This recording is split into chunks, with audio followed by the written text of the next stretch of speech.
You're obsessed with horror and assorted dark imagery. Would you ever do an album singing about like puppies and rainbows? Would that ever happen? Yeah. No, maybe I'll do a real horror record and talk about the Obama administration. Oh, wow. Wow. I'd like to show you something.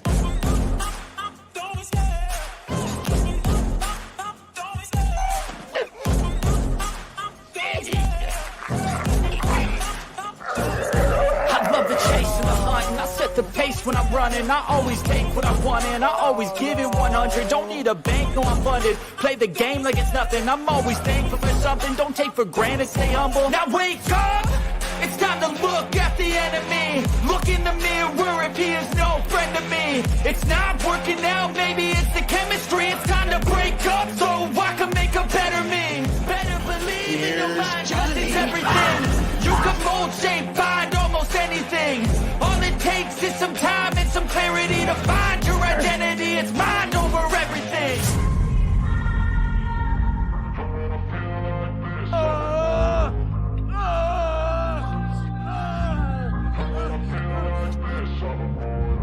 And when I feel like this, I'm immortal. When I feel like this, I'm immortal. When I feel like this, I'm immortal. When I feel like this, I'm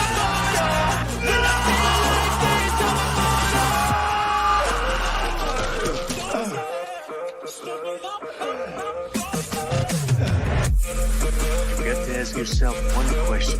Do I feel lucky?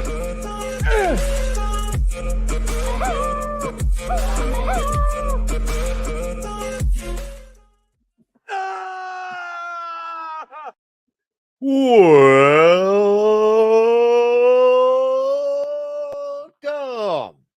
How y'all doing? Nice to see you here tonight, Toxic Tuesday. Welcome, everybody. Nice to see the early faces, the early birds on a late show, might I add, showing on up. How's it going, Cosmic Vader? Pinochet's helicopter tours, Vulcan lives, Anonymous Gamer, and of course, a nice, warm, heartwarming welcome back to Neon Knight. Thank you for being here, sir. It's good to see you again. FKT 2005, 11 Alpha, Penny, Shadow Chaser. What's going on, Shadow Chaser? Keely Chow, Dark Viewer. Hey, D-Bud Martin, Jonathan Conroy, me and my monkey. Hail Toxic Tuesday. Hail to you. What's up? Hey, Tom H. How's it going? Gaga. Yeah. It seems like a few people do. And maybe that should be a segue for conversation if some of the guys are feeling up to speed on that. I have memories that relate, but luckily in my part, good ones. So I guess I had that privilege, should I say. Juggalo Deathcock. Hello. Nice to see you, man. Let's bring in our dudes. Unfortunately, I had no 70s tonight. Shout out to that 70s rock fan. He'll be missed. He's probably out with his sheep and doing weird things with them. So we'll let him do his weird things with those sheep. So until he comes back from Weird Land of Sheep, we have 3 other dudes we can slide in here. Well, 4, but for now we have 3. So we'll start off with just another red shirt. Hey, yo, this was a challenge, but this ought to be a really, really interesting conversation because I'm going to be the spoiler again tonight.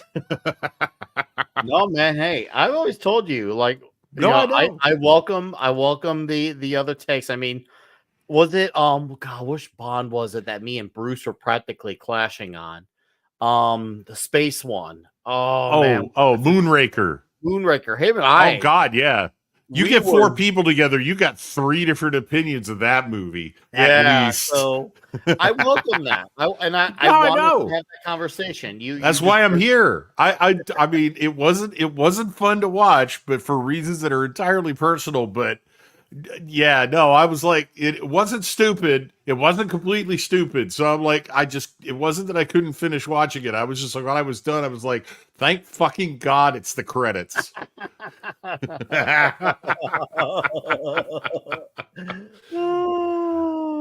So yeah, this will be fun. This will be an interesting conversation, I'm sure. Oh no, there are moments that I liked. Okay. The sucker punch was great. So it wasn't all bad. That's good. No, it wasn't all bad. It was a lot like high school. It was a lot of shit with occasional bright moments.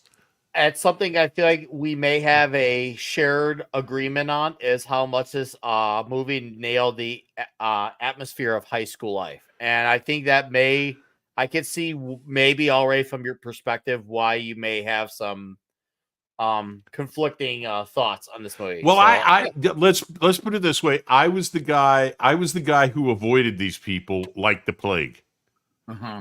I was one of there's one guy in the movie is the philosophical type. I think he's a blonde guy, and he's not really involved in any of this, and he says kind of crazy shit. He's intellectual. He's probably the closest to me in my high school career of anybody in this movie. You know, I stayed away from the crazy shit. I didn't smoke. I didn't go, hang out with guys who did. So this was kind of like, this was the side of high school that I made my level best. The only time I had to deal with these people was in gym class.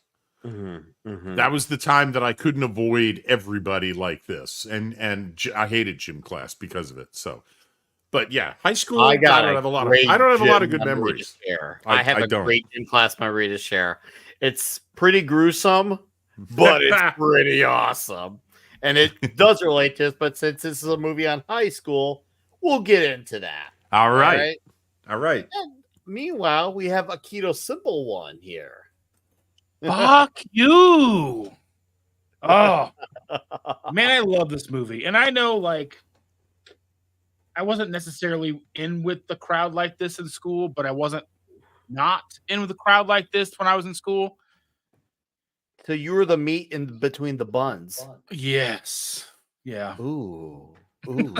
Where's Gil? Anyway. But this movie has been a part of my life, and I still remember the first night we watched this movie. A couple of buddies and I watched it, and we stayed up all night, and we went outside at the apartment complex where I grew up, and we played football and walked around and talked and smoked cigarettes, and it was just a total memorable experience. And this movie always has that huge hint of nostalgia for me. So I mean, going back and watching it whenever I do, it's always a lot of fun to go back and watch, even though some of it is a little cringy at times as we've gotten older. But overall, good. I look forward to hearing where this correlates from your. I think there's an echo on your side, where this correlates from your high school life, and seeing how it holds up from then and now. Because I do have a lot, like you, a lot of high school memories attached to it, not just from the viewing of the movie, but how a lot of it reminds you of memories that I more or less had per se. So should be an engaging conversation. Oh, we lost our Dustin. He'll be back. If there's one man who knows how to pull it back in, it's him. So he has a way of doing that. But welcome, Humor and Waffles. What's up, Grim? Emperor's NM. I see you gentlemen here. Thank you guys for sliding in. Until the Keto Simple one slides back in, we have a Mark D with a C. Yeah. Visuals and all. How's it going, Mark? Glad to have you here. Oh, great to be here. It ain't Tuesday if it ain't toxic. So glad to be hanging out with my friends again on a toxic Tuesday night. And that's how I know the calendar. And I did great in high school. I mean, I played Dungeons and Dragons. I had glasses. I was on the debate team. Let's see, what else did I do? So they must have loved you on debate team. Yeah, debate team. What else? You must have been. You must have been hated on debate team. Yeah. I can with your views. I mean, you got all the hot chicks with the cute glasses, right? With the broken glasses. No, but yeah. So and I was kind of the chubby kid. But then I did play some sports ball, and I started working out a lot. And by the end of high school, I weighed 180, but could bench press 330. So people seem to stop picking on me. I don't know why that was. Maybe because I could have probably them up and thrown them across the room. Like the guys that used to pick on me. You're like, maybe I don't want to fuck with this guy anymore. So, it's funny what a couple of years of high school can do. But I mean, there's always those turds that just pick on people and are just a-holes. And then they don't go anywhere in life, and then, they're kings of high school. It's like, so how did that work out for you? But it's kind of like life in general. That it's a little microcosm of life in general. Let's not a mess lot with of that things. Mark D with a C guy over there. I'm just I'm not in that kind of he looks shape like anymore. But he's gotten pretty jacked over there. I held the neon night. Yeah. Oh yeah, I was in the mentioning D&D. Yeah, we had the what we called the strategy club. So we played D&D and played all kinds of strategy games. So and then back in the day, we took all our weapons in high school. Of course, you couldn't do this now. We had all our fake weapons, and a friend who would make replica assault rifles out of wood, and we all brought them into school, and we got them taken for the yearbook picture. So, and then like 20 or 30 years that will later, not happen today. So 20, 30 years later, they're like, they wrote an article, once all the gun control stuff started happening, they're like, look, back in the 80s, kids could bring assault rifles to school. Like, I had to write the editor. I'm like, I'm in that picture. I mean, Eagle Scout, those are made out of wood, or they're, plastic, or they're, like my friend had an axe, but it was, cosplay. It was cosplay stuff. Did they put out a correction statement? Probably not. No, they didn't put out a correction, but it's like one of my friends made chainmail.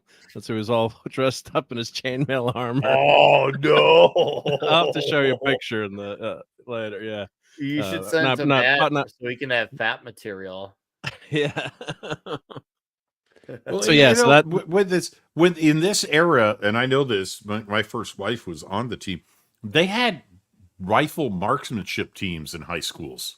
Sure, yeah. At this time in the 70s, people brought a 22 to school so they could go to rifle team practice after school, and nobody thought twice about it. It was in the locker. Yeah. Isn't that ironic? Wow. Yeah. You tell that to somebody today when they have to go through a metal detector to get into their kid's high school, and they can't believe that, there was a day when kids would bring a 22 rifle in a case and they'd stick it in their locker because they were going to rifle team practice after school. Yeah. It's a different world. Yeah. Wow. I see. That it wasn't even like that for me when I was because I graduated in 06. So I was 8th grade 02. Yeah, it wasn't like that at all. Jeez, I can't imagine those things. Jeez. Yeah, that's the way it was. Yeah. You good now? I should be good. Yeah. All right. I'm glad because we were like, I knew if there's one man who was good about coming back in after pulling out very unexpectedly, I knew you'd find your way back. I get hard again pretty quick.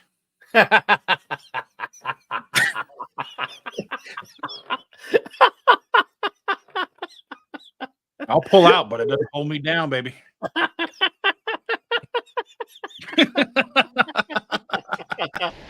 There's no sense in going off half-cocked.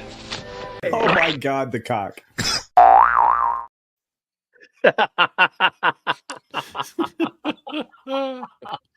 Oh, you can't keep a good man. You can't keep a good man down. Oh,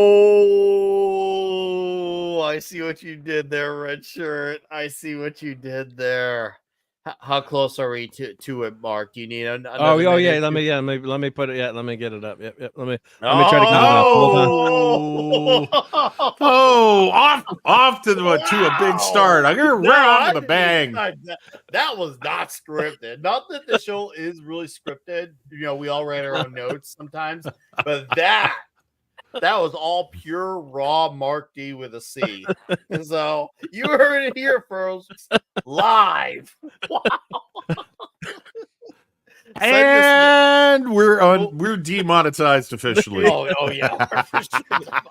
Now who's gonna clip that one for me? Yeah. Next time you catch Sunday Night Geekery, make sure you send him some super chats for some dick pills. It sounds like he's coming. Wait, I think it's working now. I think it's working. I think it's going. Oh, what? You're rising up? I'm rising to the occasion. Oh, I feel like I can hear Ric Flair's entrance music starting. Oh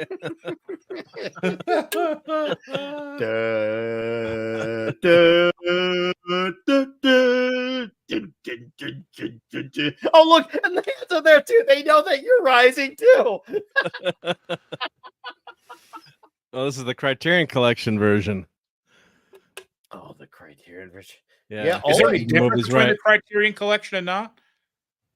I don't know, but usually what they do is have they really do a great job restoring the movie and have all kinds of special features. But I don't know if this was had any extra footage in this version. And that car is so gorgeous. I mean, that you is a could nice just car. like totally whip it out at any one of these cars. Even like the dumpy cars look good. Yeah, well, that's a GTO. No, that's like a $3,000 car, brand new back then. Yeah, it's about a $30,000 car now if it runs. Lee High School Fighting Rebel. So I remember the very first time. So when I first saw us in, obviously my high school memories are more or less memorable. Even the ones that I know that were good that I don't remember. For some reason, I misunderstood this movie as not realizing it took place in Austin. For some reason, I thought it took place in California until I rewatched in my 20s. I'm like, oh, this is Austin, Texas. And I didn't make the connection until you saw them at the pool table later on. And you see the Texas flag. I'm like, hold up, why is there a Texas flag? And I should have made that connection, but high school me. Wear your goggles. Oh yeah, I love that. As you see that right there, very visibly. Wear your goggles, and he's not. I remember so many kids in my woodworking classes were not. There's one kid I remember. His name is Jermaine. I remember this guy.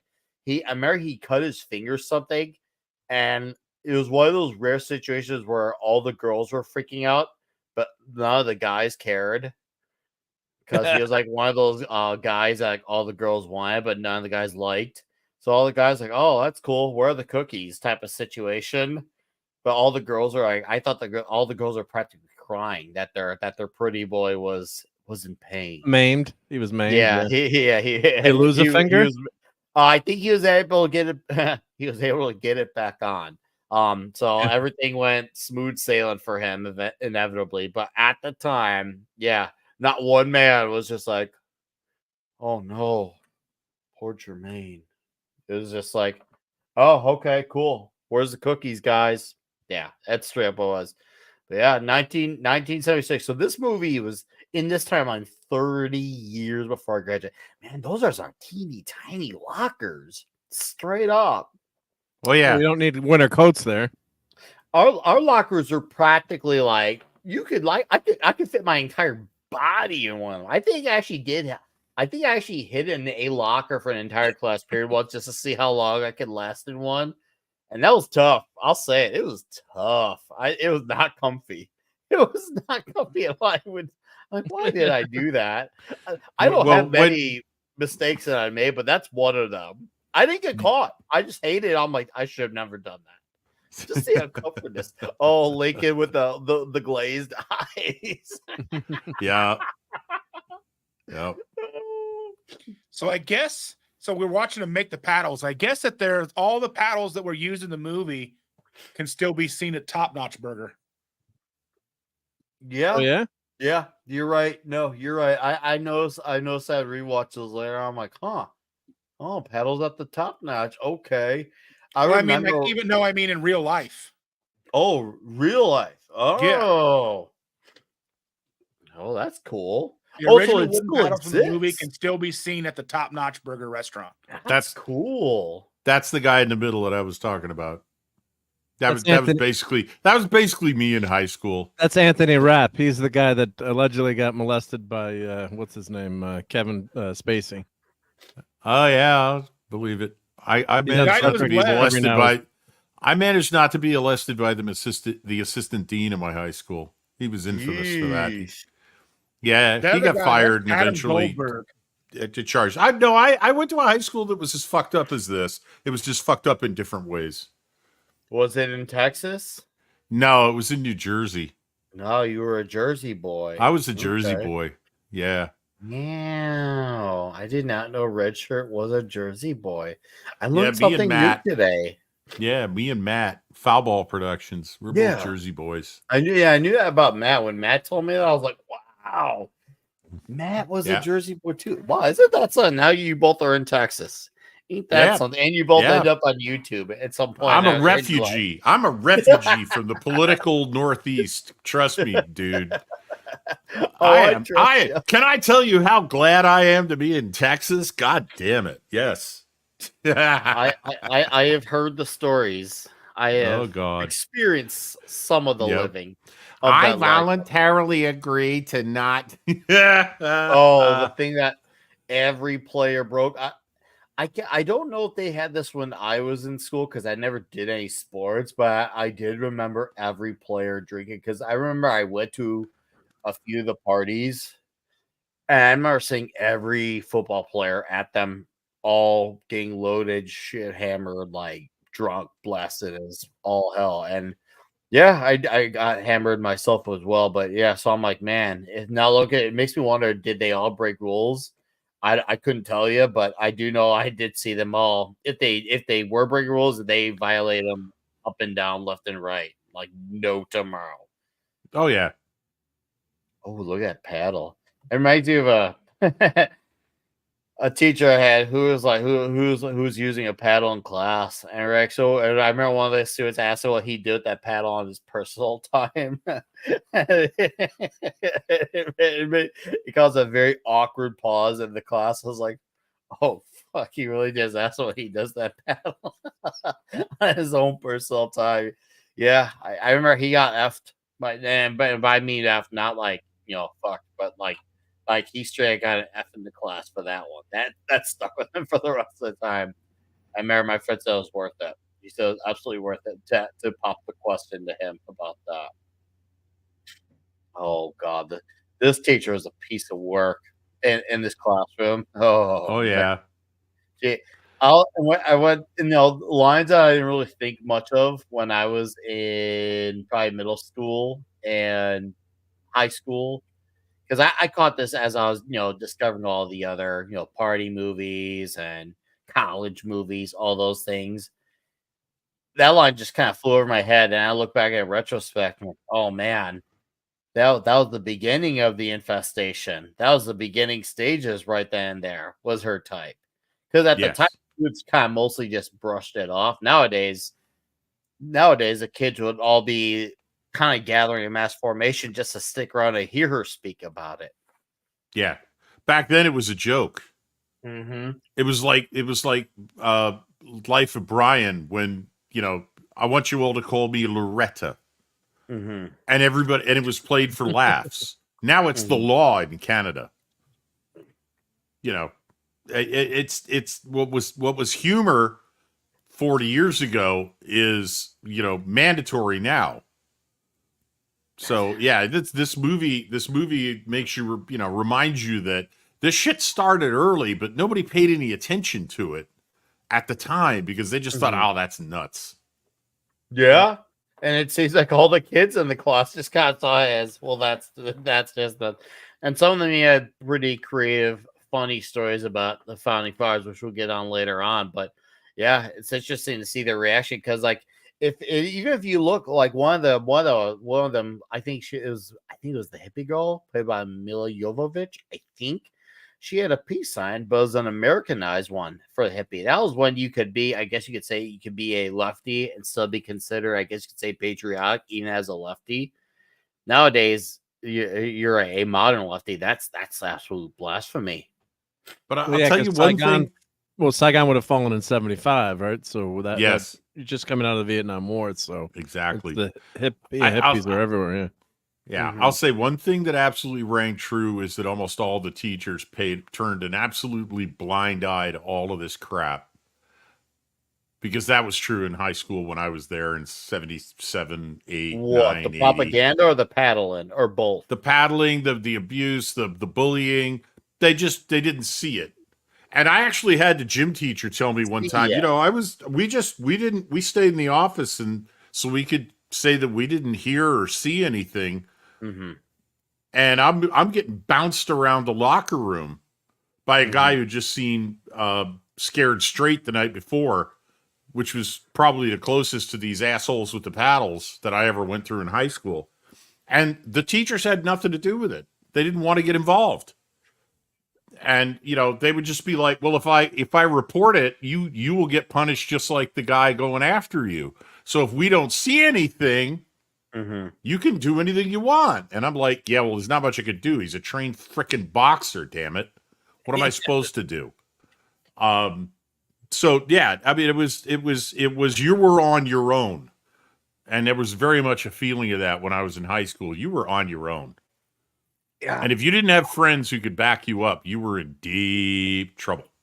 Yeah, I've heard those. I was very lucky. I had a neighbor as soon as I was a freshman, I had a neighbor who was a senior, and I knew him, and he knew a lot of the other kids. So there, I guess you could say I was considered protected class in that regard. And I was, who I was is already like an outed thing. There's no making up, disguising who I was, covering up. People knew what I was about. But I had it really lucky and very fortunate because of course, I utilized those connections because those guys at the time, if I needed a hookup for, the alcohol at the time, oh, believe me, I leaned on that heavily, and those guys came through. I'll say that. Those guys really, really came through for me. Which I remember when they're like, "Hey, if you ever want to come to a party with us, you can." I remember thinking they had to be joking. I'm not like any of these guys. Would that even make sense? But no, they were dead serious, and I did actually go to a few. I remember I only had almost a problem with one guy. I remember just one guy I remember, and he was a pretty beastly dude. I remember that. I remember I was just like in my head, oh, how am I going to handle this? And then all of a sudden, one of the guys who I knew was like, hey, is there a problem with Nick over here? And then the beastly guy looked at me. He's just like, no, there's no problem. And that was the end of it. I was like, whoa. Does that mean I have the card of senior privilege? I'll live. I'm gonna live. I was like, wow, I was privileged at a young age. I couldn't believe it because I had heard stories and I'd seen something, not too much, but I couldn't believe that. That to me, it didn't even feel real. I had to remind myself that even happened because it didn't feel right. Because at that point, I had already seen the stuff in the movies, some of it in real life. But for me to be the oddball exception, that didn't make sense. Especially who I was, too. That made even less sense. I was not a jock. I was not a prep. I was not I guess normie. But I was just this regular outcasted guy that somehow I'd respect among certain individuals in the upper class. So, yeah. I never quite caught on to the fact that kid's holding up the keys. He's an 8th grader and he's driving. Oh, yeah. Oh, yes. I knew a kid who did that. I knew a kid. I don't know if he's listening. He was a good guy, dude. His name, I don't know if he's out there listening, but let's just say he runs his own awesome business for selling weed.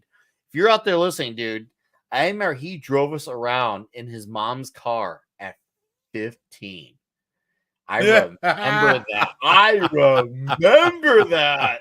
But I mean, this is 8th grade going into freshman year. They're like, what? Not even 14 yet? Mm-hmm. Oh, no, they're 17. No, they're kids that stayed back. I remember they should be 14 graduating from junior high, 15, 16, 17, 18 in high school. Yeah. So you graduated 18. Yeah. The kids who were referred to as the freshmen are all 14-year-olds. Yeah. Oh. Sorry, had to straighten out my headphones here. So, as you're noticing, the school's getting out. We have a very memorable soundtrack that the movie gets dominated by. And so this movie was budgeted at $6 million, and over $1 million of it, I think $1 million. Actually, no, about a sixth of it was spent on acquiring, the license to use a lot of the music that was in this movie, ranging from Black Sabbath to 2 or 3 Alice Cooper songs. Alice Cooper's, yeah. He dominated this movie. I mean, yes. And this is absolutely the soundtrack of my early high school years. Mm-hmm. This is it. I mean, I was, like I said, I'm one of the freshmen. This is the music that was playing, and you'd listen to the radio, you had friends who had records. Yeah, this is what you were hearing. And no, it was exactly what, the guys who would go, people were going to a beer party. This is what was playing on their car radio. This is what they were listening to. The soundtrack in this is absolutely spot on. Oh, I believe it. I mean, it was interesting because, like this song, like the School's Outside, that was this outside of Feed My Frankenstein, which is my first Cooper song. I'd say School's Out was my second, I think, Alice Cooper song. So obviously those two really stuck out to me. Yeah, this was my first Alice Cooper song, and it was years before I found out that School's Out for Summer was an Alice Cooper song. And I went, wait a minute, you mean I like Alice Cooper? No,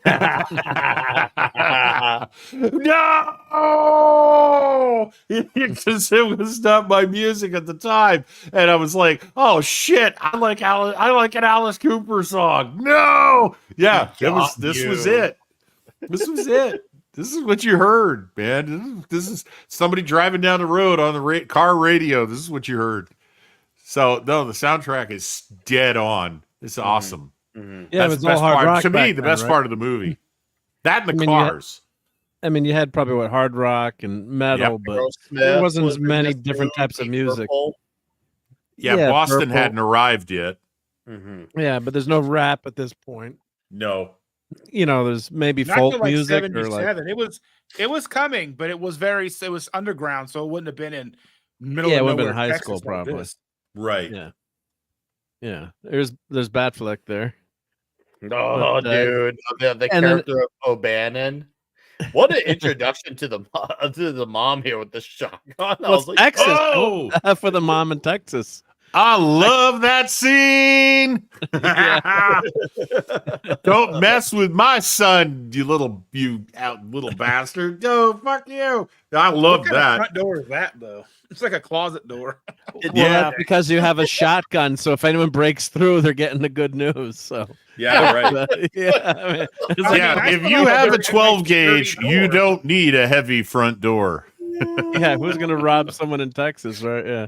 But we had in town, there was a cemetery. There was like an abandoned cemetery that was, not used, it was like everyone from the colonial times are buried there. So kids would go hang out at night in the cemetery and drink and make a lot of noise. There was a little old lady that lived next door, but she would come out with a shotgun with rock salt and she would shoot the kids.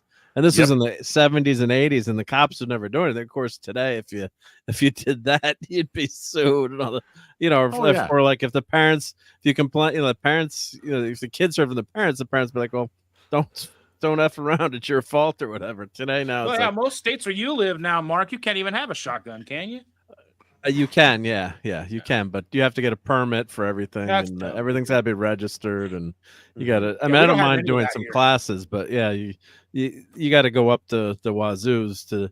You need a permit to buy ammunition now. So that's not freedom. No, not.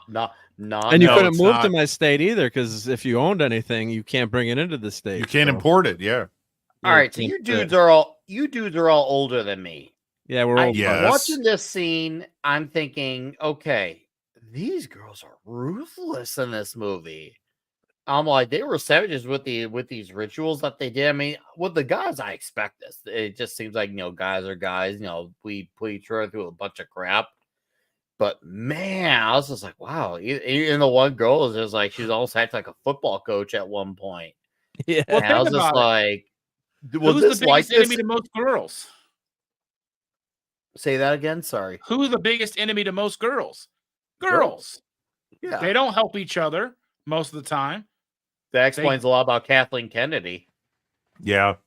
I can tell you this goes back now we're talking literally ancient history. The last people that a warrior whose army lost wanted to be handed over to was the women. Mm-hmm. The men would kill him quickly. The women would kill him slowly. Wow. So yeah, women can be just absolutely brutal. Mm-hmm. Mm-hmm. So this actually fits. Except for any of our wives. I I don't know. You haven't met my I wife don't know, yet. man. There was an Amber Turd in recent times. Just Yeah, there saying. was. And yeah, Mrs. Redshirt. I don't know. I don't want to mess with her. So she would give me a slow death. Oh yeah. Ginger Oh, would yeah. too, and she would giggle Slow, about it, too. painful. Yeah. Don't get on her bad side. All right. Brad Young with a super chat for $5 says, "Evening, dude, and evening due to you, sir. Thank you for the $5. I hope you are enjoying the show. Thank you for being here, Brad. Cheers. Thank you." Oh, we got to play a clip for that. Yeah. Yeah. I'm Tony. Yeah. The one but- sympathetic senior towards the freshman girls. The sympathetic one. The utter stupidity of these initiation rituals. I'm like, yeah, I'm on this. This is me. This is so stupid. Though I will think. I think the closest thing I ever got to, I guess you could say, almost forming one was after watching the movie Old School.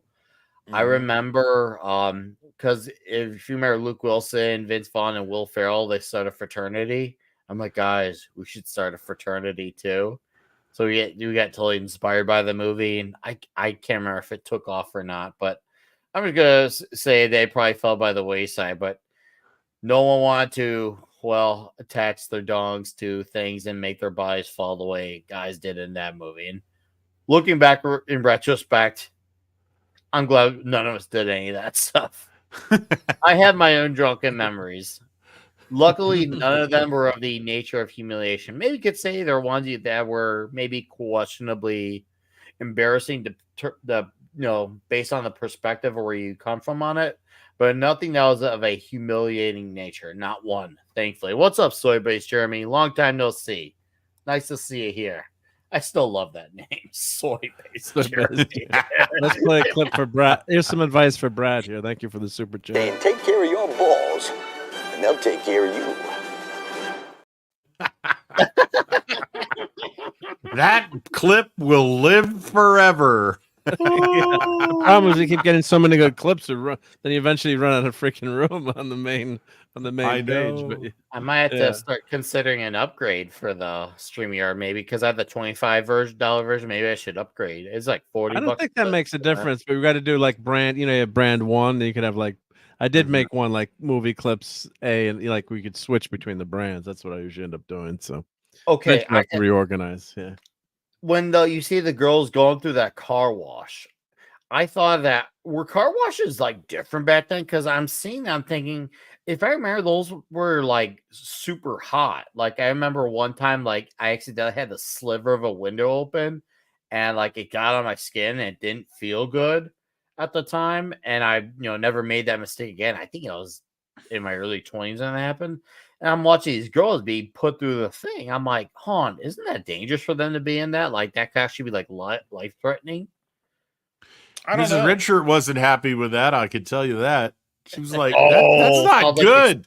No, that is not good. Okay. So I wasn't the only one who thought about it. No, you weren't the only one who was like, no, that's not a good idea.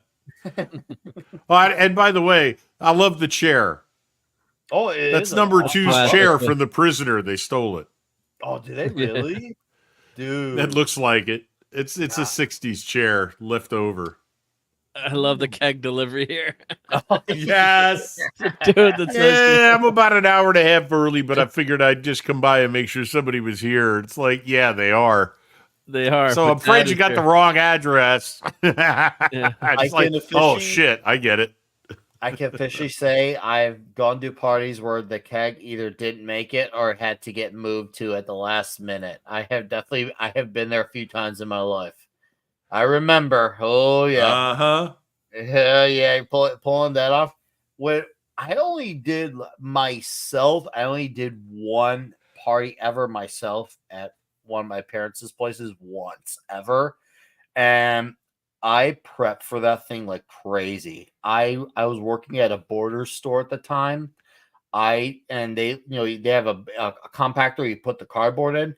I saved like a whole shopping cart's worth, and I put it on all the floor of the entire main floor of the place. The entire thing I covered in cardboard, and I put some on the upstairs as well.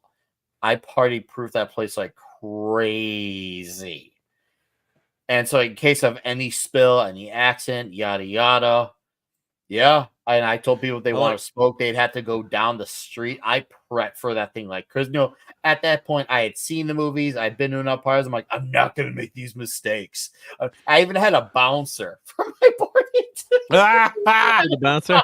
I love the dad though. Turns to the wife and goes, "Start unpacking. We're not going anywhere." Yeah.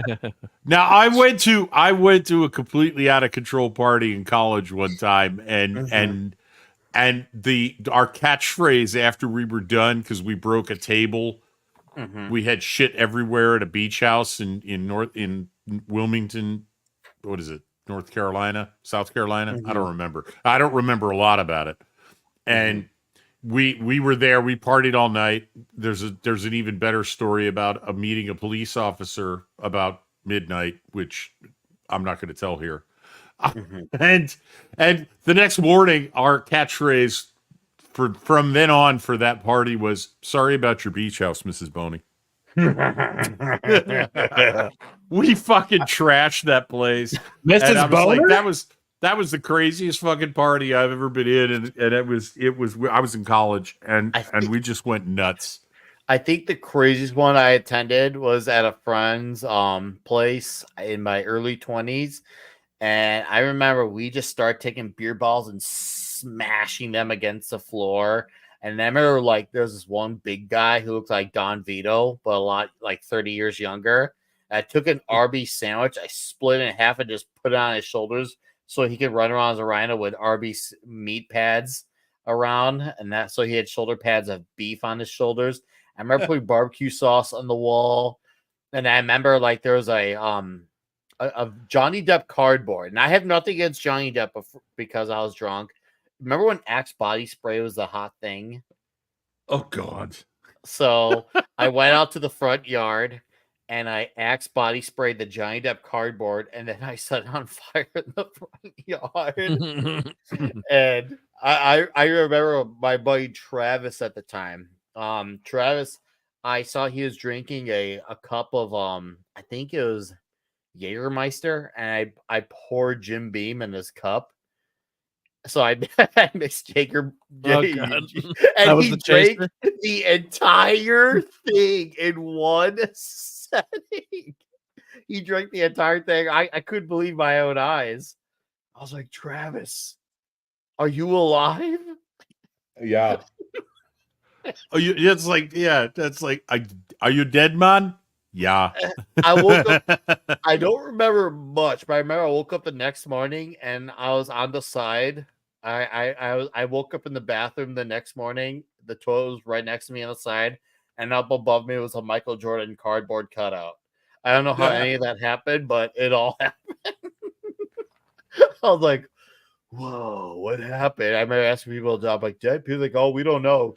You just kind of cleaned the bathroom and no one went in there." I was like, "Wow, really?" Yeah. Oh boy. That place was trash. Yeah, we fucked that place. I remember we made a pyramid of all the beer cans, and I Chuck Norris Roundhouse kicked it too. It was amazing. I truly felt like Jean-Claude Van Damme at that moment. I was like, this is awesome partying like this. But yeah, Jägermeister and Jim Beam saw the man. Oy. He had like one of those 7-Eleven bagel cups too. I remember that shit. Oh, I don't know, Travis, if you're out there and you're live, let me know, because I've always wondered about you. Like, that was the most inhuman thing I've ever seen a man accomplish in drinking.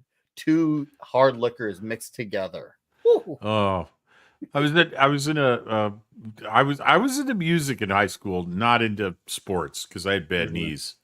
And I was into musicals, and I remember being in the dressing room one time, and some guy smuggled in a bottle of Cutty Sark and a couple of beers, and everybody was taking a shot of Cutty Sark out of the bottle, and then just give me a chaser, give me the beer.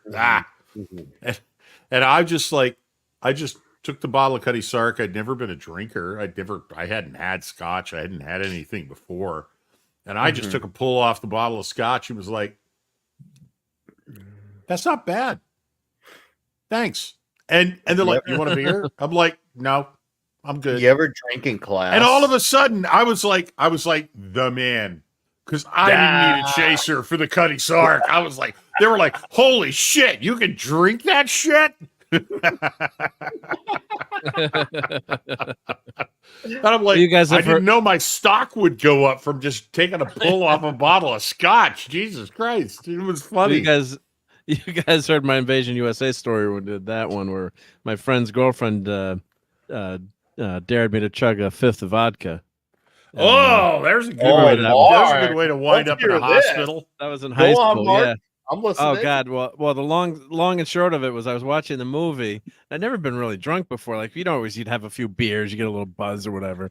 And so the parents were away that week. His parents were away that weekend, and we're like party at Vinny's house. Vinny, if you're ever listening to this, and we had Chinese food that night. That ties into the story. Oh, go on. But I'm watching Invasion USA, and they're like, I'm like, guys, stop fucking spinning the room. And my friends are like, the room's not spinning. Like, who's spinning the room? Stop spinning the room. And then it just got worse and worse and worse from there. And like, you just get that feeling where you're like, this is not good. Like, one thing to be a little tipsy or a little high, but and so then they're like, well, that of course for years was the Mark D Memorial Rice Patty in the backyard from the Chinese food, and they said I've got to go get my sleeping bag, and they said it took me like an hour to like crawl out to my truck and get my sleeping bag, and I ended up like in the laundry room downstairs next to the kitty litter, like I remember waking up with like. I was a wreck, and I lost. Oh yeah, I lost 25 pounds that night. So I went to put my jeans on, and I was, I wasn't, it wasn't, heavy like I am now. So I went to put my jeans on, and you have the notch on your belt where you usually hit them. My jeans just fell off. I should have gone to the. That just literally fell off. It's like what? I mean, I should have gone to the ER. Like my friend, they're like, "Well, if you would die, we're just gonna put you in your truck and roll you down the hill." Like that, guys. But I had major alcohol poisoning. So yeah, so that was that. Yeah, like that. But no, actually. Oh shit! Yeah, that is stomach pump time. Yeah, no, but back then you didn't know about. Well, when you're young, and you don't know. Right? Yeah. Mark, you don't know that. Being a legend. Let's just own it. You were being a legend. I was a legend. They're still talking about that night. Yeah, and then it was my sister's first Holy Communion. The next morning, I'm like, "Mom, I don't feel so good. I can't go." Oh, and she's like, "Oh, what's the matter? You don't feel good?" And then I told her like years later, I'm like, "Yeah, it was." I got really drunk and I was hungover. I was really sick. She's like, I don't believe it. You would never do something like that. Oh, well, you were lucky. I had the mom with the shotgun because the first time I got drunk at a party, I came home. My mom was awake, and I was sick. I bet I was sick, and my mother would handle blood, and my father would handle vomit. Neither of them could deal with the other, so. My mom took one look at me and started shoving my father. Roy, wake up. Wake up. What? Your son needs you. Yeah. I was sick that night. And my mom went back to bed. My dad had to be there for me. And the next day, I got called at 7 a.m. Scrambled eggs for breakfast. Oh, shit. My head hurts. Yeah. It took me like a week to recover. I was a wreck. Oh, yeah. Well, you were worse off than I was. I was just drunk, but you were in going to the hospital territory. I should have been. But my parents had no sympathy whatsoever. And it was like, I hope you learned your lesson. Well, apparently I didn't, but that's another story. I learned my lesson. Yeah, I never drank that much. Never drank that much again. Not to get drunk, but you just don't chugging alcohol. No, don't chug. Boys and girls do not ever do boys that. and girls don't drink a fifth of vodka at one time on any day ever. Just don't do it. I did win the bet, I guess. So Colleen, you owe me, but I did do it. She must have been like, "Holy shit, he's doing it!" Oh my god! All right, Yeah, I know. one more to share, and then we'll actually talk about the movie again. These are The just movie. really fun The stories. movie. These are really Yeah, but fun this is our stories. cred, guys. Yeah, This right. is our It's our cred. I had a friend of mine. I remember he's a really good guitar player, and he had told me he had never drank before. I'm like, dude, really?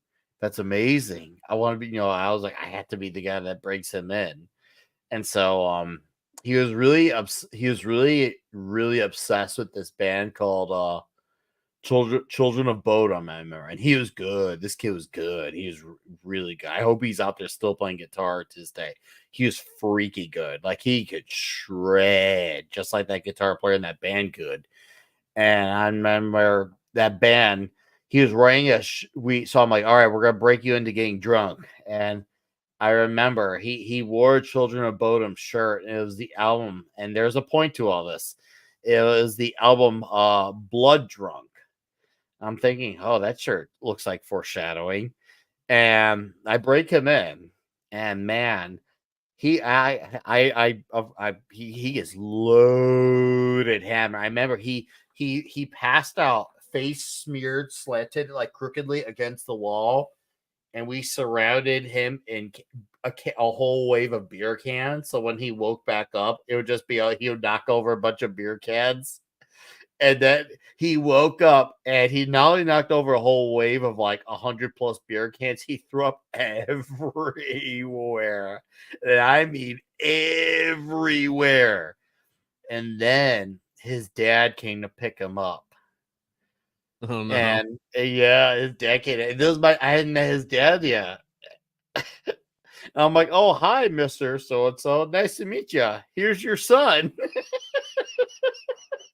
Here's what's left of him. And I'm like, wow. He was wearing a Blood Drunk shirt, and he actually got blood drunk for his first time ever getting drunk ever. Oh God! The shirt was way too on the nose for what became of that night. But I am proud of that. We broke him in. Anyways, now I'll just we'll talk about the movie. But Frank Hammett, who's been a member for 4 months, class of 73, drove a 70 Mustang with a 4-speed. Woo! Drag racing, ooh. Field parties, rock concerts, beer and girls. Those were the days. Thank you, Frank. Nice car. This is going to be a very interesting thing that as I was doing my homework for this movie and I picked up on this piece, I'm like, okay, this is interesting. So earlier when we looked at the house that was supposed to have the party, and the dad was like, oh, what's going on here? Kevin Pickford, played by Sean Andrews, was originally supposed to be the main character of this movie. And he ended up getting his role reduced because a lot of cast members did not like him.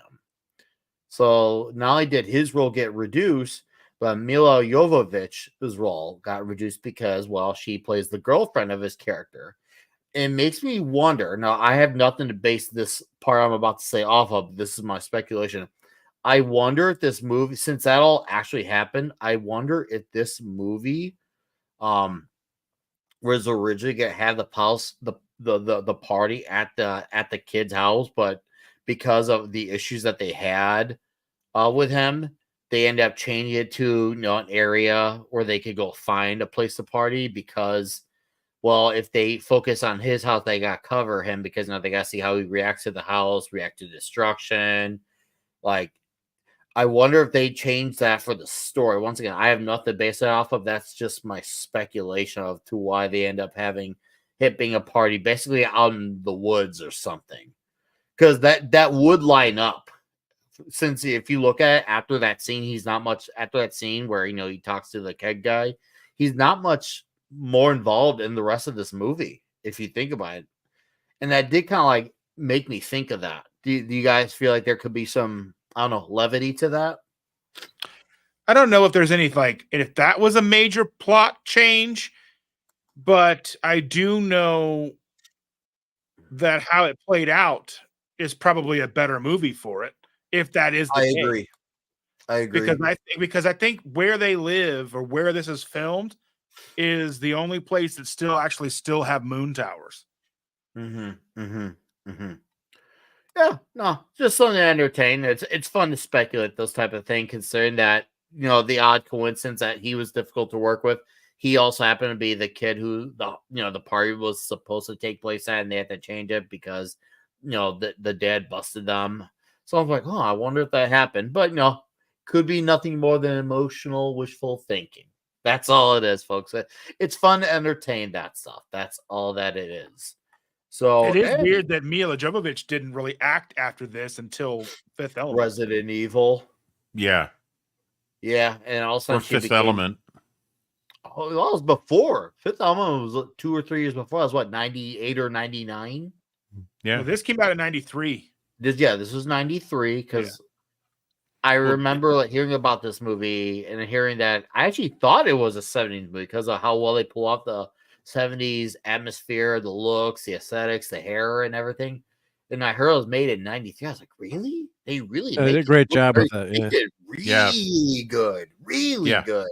So and I gotta say, from my experience in high school, a lot of parties didn't come off because parents cottoned onto it. Yep. That was not unusual. Yeah. The parents figured it out, and it was kind of just the same thing the husband said. Start unpacking. We're not going anywhere. And that goes the party. There goes the party. It's done. That's it. Okay. Not tonight. What's up, Conan? She had done Dazed and Confused and then went and joined a band, Gentlemen Who Fell. Wow. Okay. And then she went and did Fifth Element, and then He Got Game and stuff like that. Oh, yeah. I remember He Got Game. Resident Evil wasn't until 2002. Yeah. Yeah, I remember that. Fifth Element was her big, or I think Fifth Element was Mila Jovovich's breakout movie that, made her a movie star that could wind up being cast in Resident Evil. Whereas this just disappeared off the radar, or she did, because she wasn't a big enough character in it. Mm-hmm. And it didn't do her much good, but Fifth Element certainly did. Yeah, Lilu Dallas Multipass. Multipass. Oh, it's garbage day. I remember I had a gym teacher whose mailbox got leveled. I remember when that happened. I remember when I thinking of these mailbox things. I knew a gym teacher who that happened to. It happened to me. Oh, it happened to you. Oh, yeah. Wow. After we moved into the house we live in Texas, our 4x4 post got cracked. Mm-hmm. And I got a good friend that came over to help rebuild the damn thing. And I was about ready to put a camera on the mailbox. I wanted a fucking license plate the next time it happened. I never did bowling ball or a bat to the mailbox. I remember doing eggs a few times. I remember that was, I think, as far as I went was just the eggs. I remember that the original egging, and whew, man, I remember one house we had like 20 dudes and 1 to 2 eggs in each hand. Yep. Yeah, I'm sure you all could paint the picture of that. You could paint the picture of. I remember hearing stories. We'll just say I heard that some of the shells are stuck to that place. Yeah. Nick, but in Texas, when the guy shows up right here, don't try anything. You knocked over my mailbox, didn't you? I'll tell you what, in rural Texas, you want to go screwing around at night and driving around and mashing mailboxes, this might just happen. Oh, I believe it. This really might just happen. I mean, this is why, most of the people around here who get up to these hijinks are tweakers. Because they don't care. The ones who care, they know better than to fuck around, and because they know they'll find out eventually. Wow. I mean, where I live, you don't pull into a driveway to turn around. Let's put it that way. You make a 30-point turn in the street. Welcome to the show, Warlock 000. If you have been around here before, sorry that I do not remember you. If this is your first time here, welcome. I've not seen I don't recall seeing your name here before. So hopefully you're enjoying the show. And I'm sorry about the mailbox. That has to definitely suck. I can only imagine. You know why? Because the mailman gets on your ass. Oh, I bet. You start getting notes in your door. You need your mailbox fixed. And it's a pain in the ass because you have to do it, but the mail service will give you a hard time for not having a mailbox that works. And a snowplow did it to me in Massachusetts, and boy, I wish I'd known who was driving that plow. Ooh. Yeah. Ooh, yeah, that had to have. Because that was the town. The town was paying him to plow the roads, and he wiped out my mailbox, the bastard. Wow.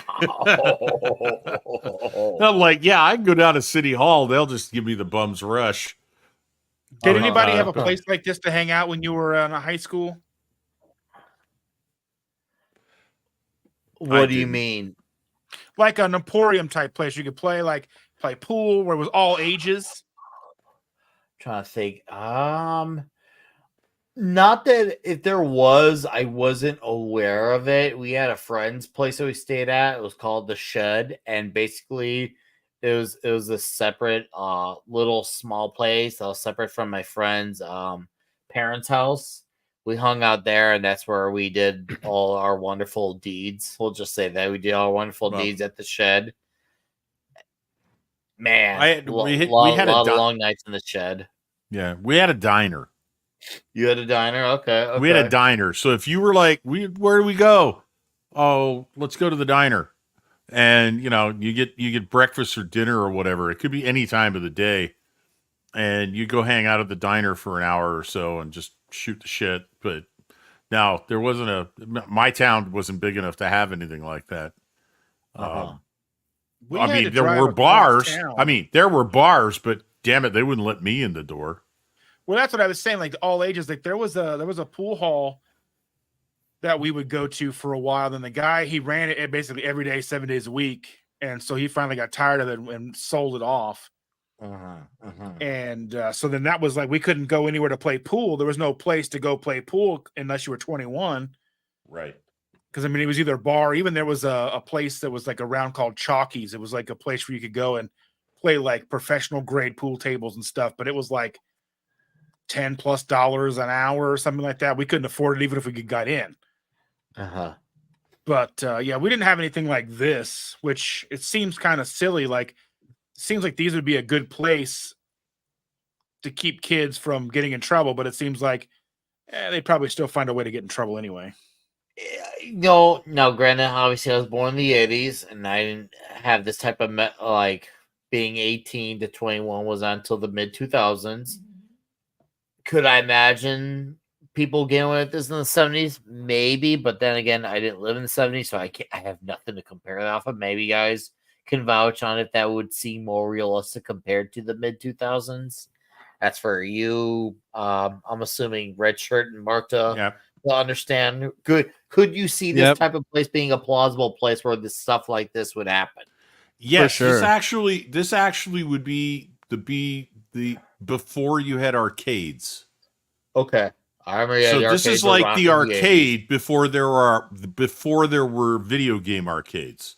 Okay. So you had a place where you had pool, you could buy a soda, you could you might have one primitive video game like Pong or something. But otherwise it'd be pool tables and you'd hang out and they would card religiously. So if they sold beer, you had to have a driver's license with the right date on it, or the hell with you. But yeah, it's believable in the right place. I could see it. Okay. Yeah. Oh yeah. We hung out a lot of Denny's. That's what happens when you actually have people, spend their time interacting with each other. This is one of my favorite scenes in the movie, and this is something I actually found a lot of great notes on the character of O'Bannon here, because not only does he get payback for all the paddling he gives to all the youngsters, so the character of O'Bannon was actually, it was pretty much neck and neck between Ben Affleck and Vince Vaughn for this part. obviously, we all know that the part went to Affleck. Here's where it gets really ironic. Apparently, Ben Affleck was not wild about the fact that his character is hated. And I thought to myself, now I don't know if he thought this, later on in 2000s or in the 90s when he was obviously a lot younger. Apparently, he was not a fan of the fact that his character is hated. It's like, well, of course your character is hated, man. Look at all the things you were doing to the youngsters, and then you got your payback, your karma. And he played it so well. And he did, thank you, Justin. That's how I was going to complete the second. He did a really good job with the part. Like he's supposed to make you hate him, and I feel like he had a really good small role for this character. I feel like he was perfect for this part, and I'm glad that Richard Linklater, director and I think writer of this movie too. I'm glad he went with Affleck. He really nailed this part. Seriously. I don't. So he was pissed that people didn't like him in this way. You're supposed to hate. Not the like guy in this movie. character. Yeah, that's why I thought. Stupid. Now, yeah. Well, I don't think he liked the idea of his character being hated, but he played his character the way he was supposed to. He probably wanted to have a better part where he was the cool guy and everybody, oh, yay, O'Banion's here. But no, you hated him and you were supposed to, and he played it to a fucking T. He was, that's what I mean. He was an A+ for his part. And right before he took off after getting mad and telling everyone off, including his actual friends, when he leveled that paddle, he actually hurt his ankle in the process. So when he went to draw off in the car, he did that with a damaged ankle. So shout out to Affleck, man. He really made things happen for that movie. And it's unfortunate he had a little bit of a downer moment when he made movies like Jiggly and Pearl Harbor. That he had to have a second win later on with stuff like obviously The Town and Argo. But yeah, he did a pretty good start between this and Mallrats, which is interesting that you had him who was in this movie and also Mallrats, but you also had God, what's her face? Joey Lauren Adams. Yeah, thank you, Joey Lauren Adams, who's also Mallrats. I actually, when I first saw this movie ever, Jason London, who's Randall Floyd, aka Pink Floyd, I see what they did there. I actually thought he was TS from Mallrats because are they brothers? I don't know. I don't think so. No, now I think about it, I don't think so. But do they not at least seem to have a little bit of a resemblance? I'm looking up Mallrats. We haven't done Mallrats yet, have we? No, we have not. But look up TS from Mallrats and tell me that they don't look 11 Alpha Jeremy London. Yeah, Jeremy London. Let's see. Is twin brother Jason London. Oh, so they are. See, I did not know they were brothers. Oh, I learned something new today. Look at that, guys. There you go. See? Because I'm like, man, he looks just like him. I'm like, wow. So is that how like people got casted for Mars? Oh, you're good in Dazed and Confused. I'll get you in for that movie. And I remember chasing him. That was when Kevin Smith was Kevin Smith, writing cool stoner flicks, writing cool comics like Daredevil and Green Arrow. Oh man, that era Kevin Smith was. Whew, that was a good time. Kevin Smith was on a roll. He knew how to write dialogue. Oh yeah, dude. I think that's why he transitioned to comics as well as he did, because he had a flair for character. Like when you look at like Clerks, I mean, it really is a movie driven by the characters, and I love it. Like the dialogue is just perfect, and there's quotable lines in that movie for ages. I remember I quoted a lot of those lines for weeks, years on end. I mean, Berserker guy. I remember I bought a Yankee Blue Jeans tour shirt because of Berserker in that movie. This Russian guy. My love for you is like a chalk berserker. We like make fuck berserker. Oh, and this guy here, Clint, the greaser guy, where he says, I only came here to do two things: kick some ass and drink some beer. Looks like we're almost out of beer. He reminds me of so many guys who got mad for the most pettiest, dumbest things at parties. That guy who was looking for a fight, so he needed to create a dragon to slay in his head.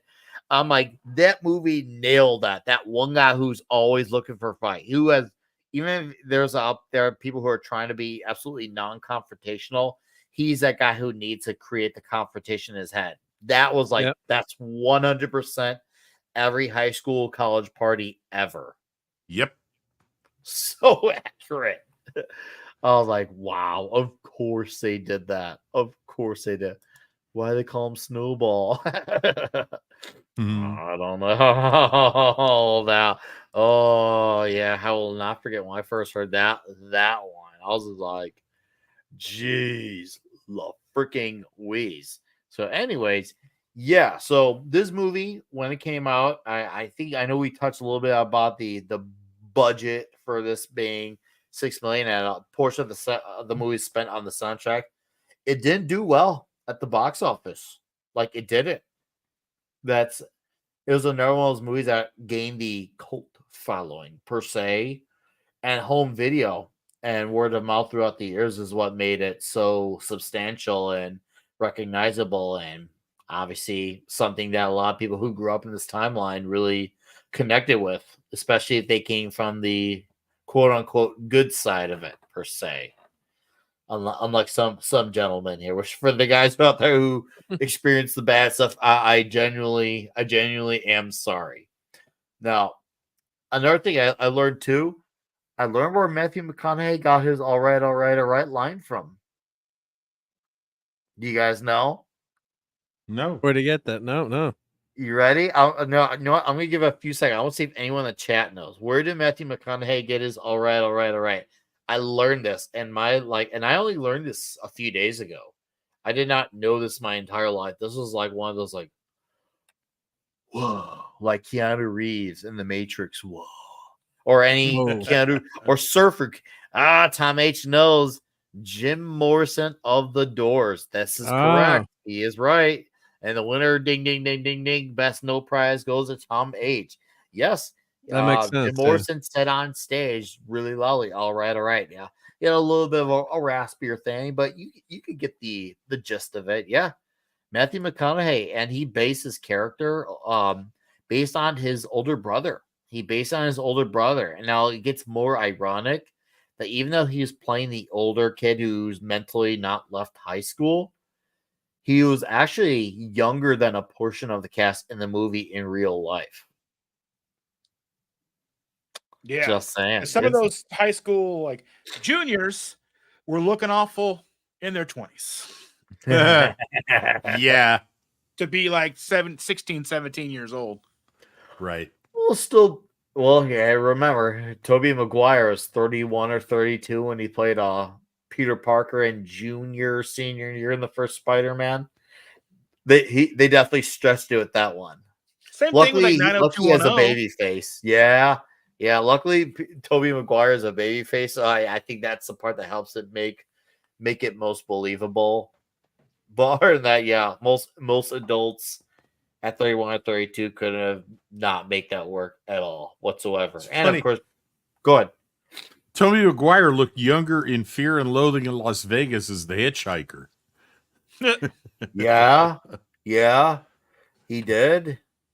He really did. He looked like he practically looked like a almost like a teenager in that movie. Like I'd say like 16, 17 in that movie. Yeah. He looked like, and it was easy because he was supposed to be afraid of them. So he could play it. It was easy for him to play it young because it's like, who the hell are these guys? But yes, great scene. Did I say that out loud? Yeah. Yeah, I thought you hated this movie. But I like Fear and Loathing in Las Vegas. This movie I hate. I don't know how you could hate this movie though. Like, I don't know. I mean, I guess if you weren't cool with people like this in high school, I guess then there's like it leaves a bad taste in your mouth. But like, oh no. This was my worst night. These people were all of my worst nightmares in high school. This was the people I avoided like the plague. These are the kids that I wanted to hang out with in high school. Now, did you know any one of them, Dustin, or were you, I guess, outcasted from them? Or was it just you just never went to make the move of talking to him and breaking the ice per se? No, I mean, I was kind of a person that was kind of friends with everybody. Okay. I mean, not so much like, like the preppy kids, like, you would see them and they'd be in classes with you and stuff, but you would always like F those preppy kids. get irritated with the preppy kids because they weren't into the music that you were into, or they liked music you thought was dumb or whatever. Because high school and middle school, that's just such a weird time as a person anyway, right? But like I remember, like, of course, I remember in high school there was a kid who acted just like Slater, down to like the way he talked, like his nasally. He would be like, "Get your leader, man!" Like his whole persona was Slater from this movie, right? Rory Cochrane. And so, I mean, it's like I knew people that were just like this. I knew all, like more metal kids, punk rock kids, whatever. Because like when I was in high school, coming up on the age of, these people, like Marilyn Manson was a thing. And, so I was all over the spectrum with people in school. Wow. You were all over the spectrum. I was on the spectrum before it was cool. Look at you. You did before it became in style. Hot dog. I like that shit. I like that a lot. Front runner.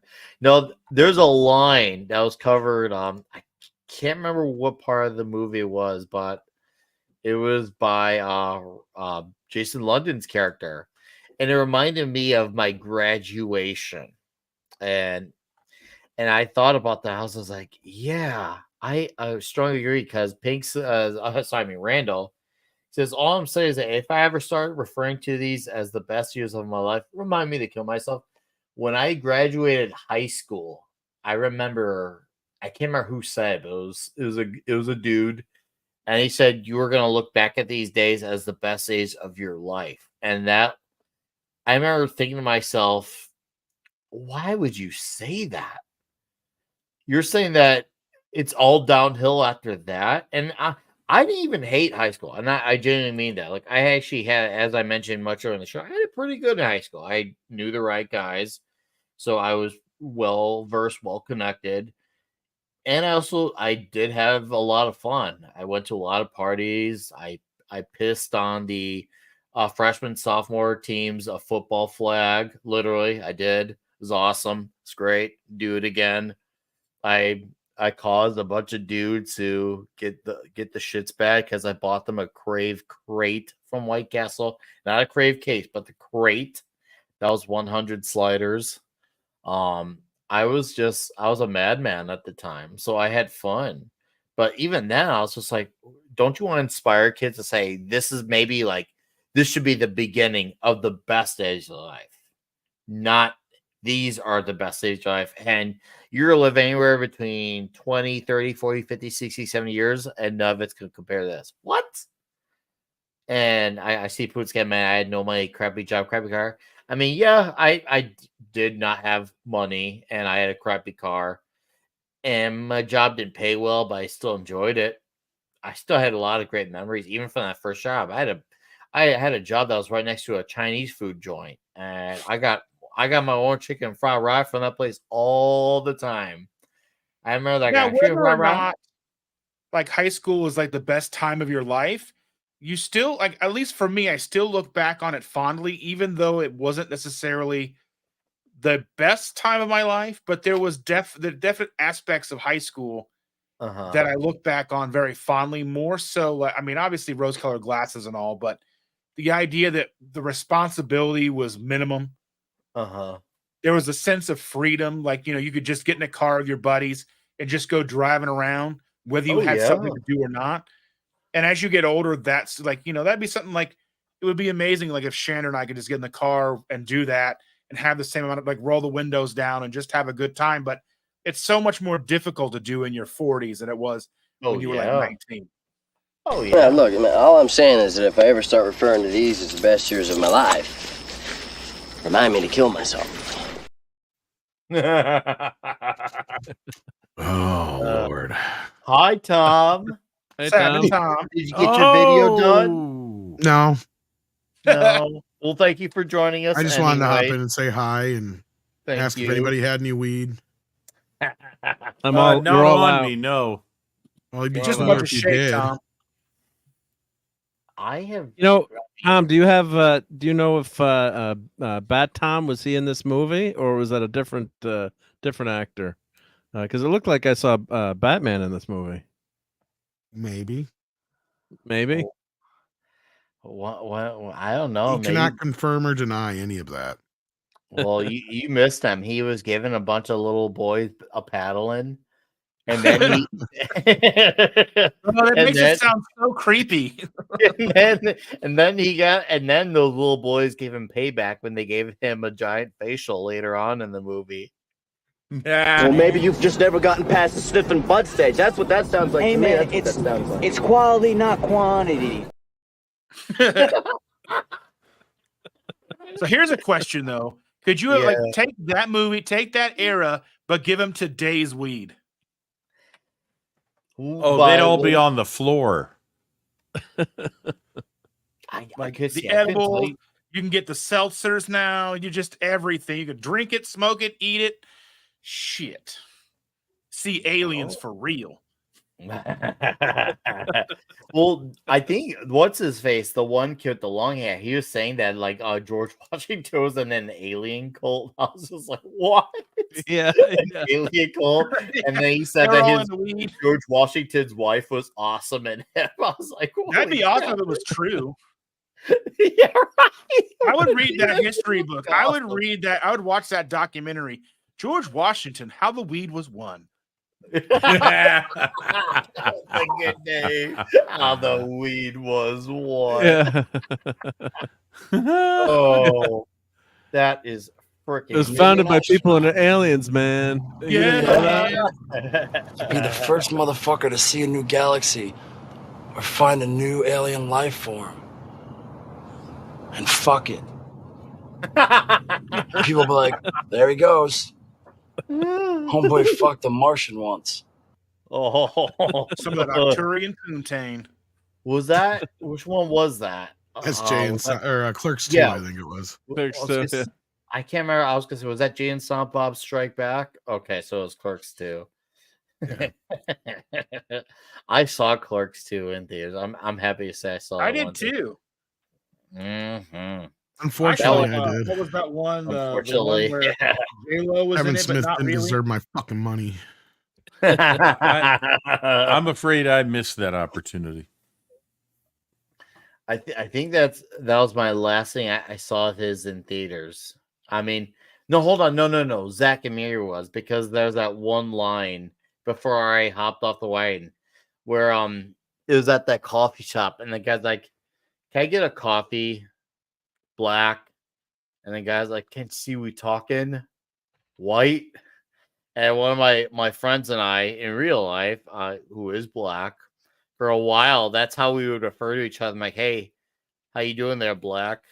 He's like, "Oh, looking to go to Reggie's, white." So we roll with that for a while. Kind of like that scene in the Simpsons episode when Homer would write on his hand Lenny White, Carl Black. When I had Facebook, when I had Facebook and I was living in the deep blue echo chamber, Chicago, I made a lot of people angry when I wrote my friends' names, and I wrote so and so white, so and so black. I was like, "Do you guys not watch The Simpsons or understand humor at all? Like, we're all in on this. We're not saying." Oh no, not on Facebook, dude. I was so like shocked how some people were so mad about it. I was like, this is funny. I never apologized for it, of course. I wasn't gonna back down. But it was just like, wow, you all are, this is a bummer. You're all drags.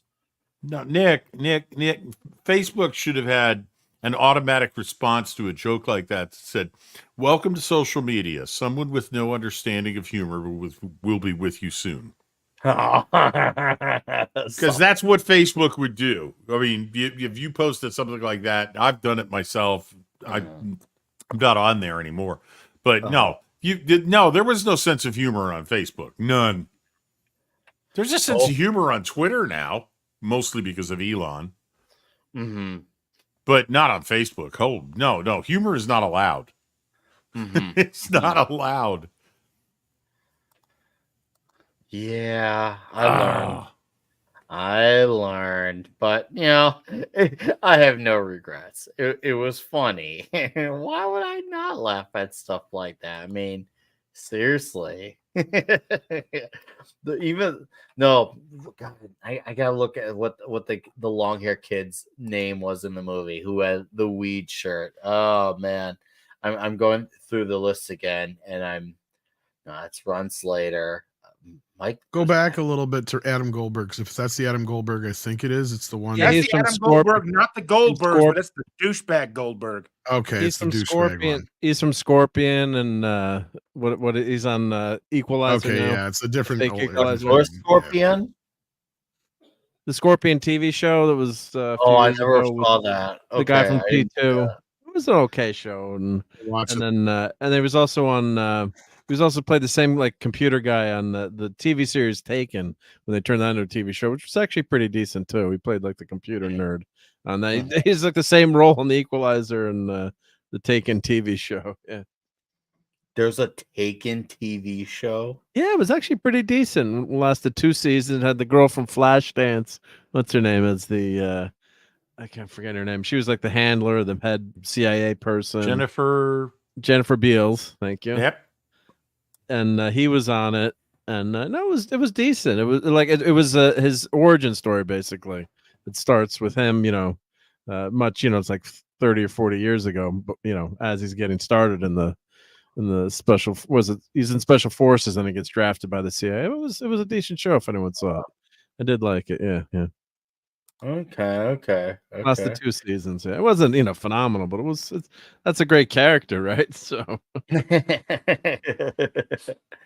Honestly, I did not know that. Yeah, I watched too much TV. Yeah. So Tom, we were going over memories of drunken debauchery earlier in high school parties, and some of us come from perspectives of look at this movie from, I was in the position of, I guess, more or less like the kids who didn't have it so good. Where were you as far as your position in life in the high school land? I was never much of a drinker. I was more of a smoker than anything. And I mean, I probably was in high 2 or 3 times in school, but like most of my partying was on the weekends, if at all.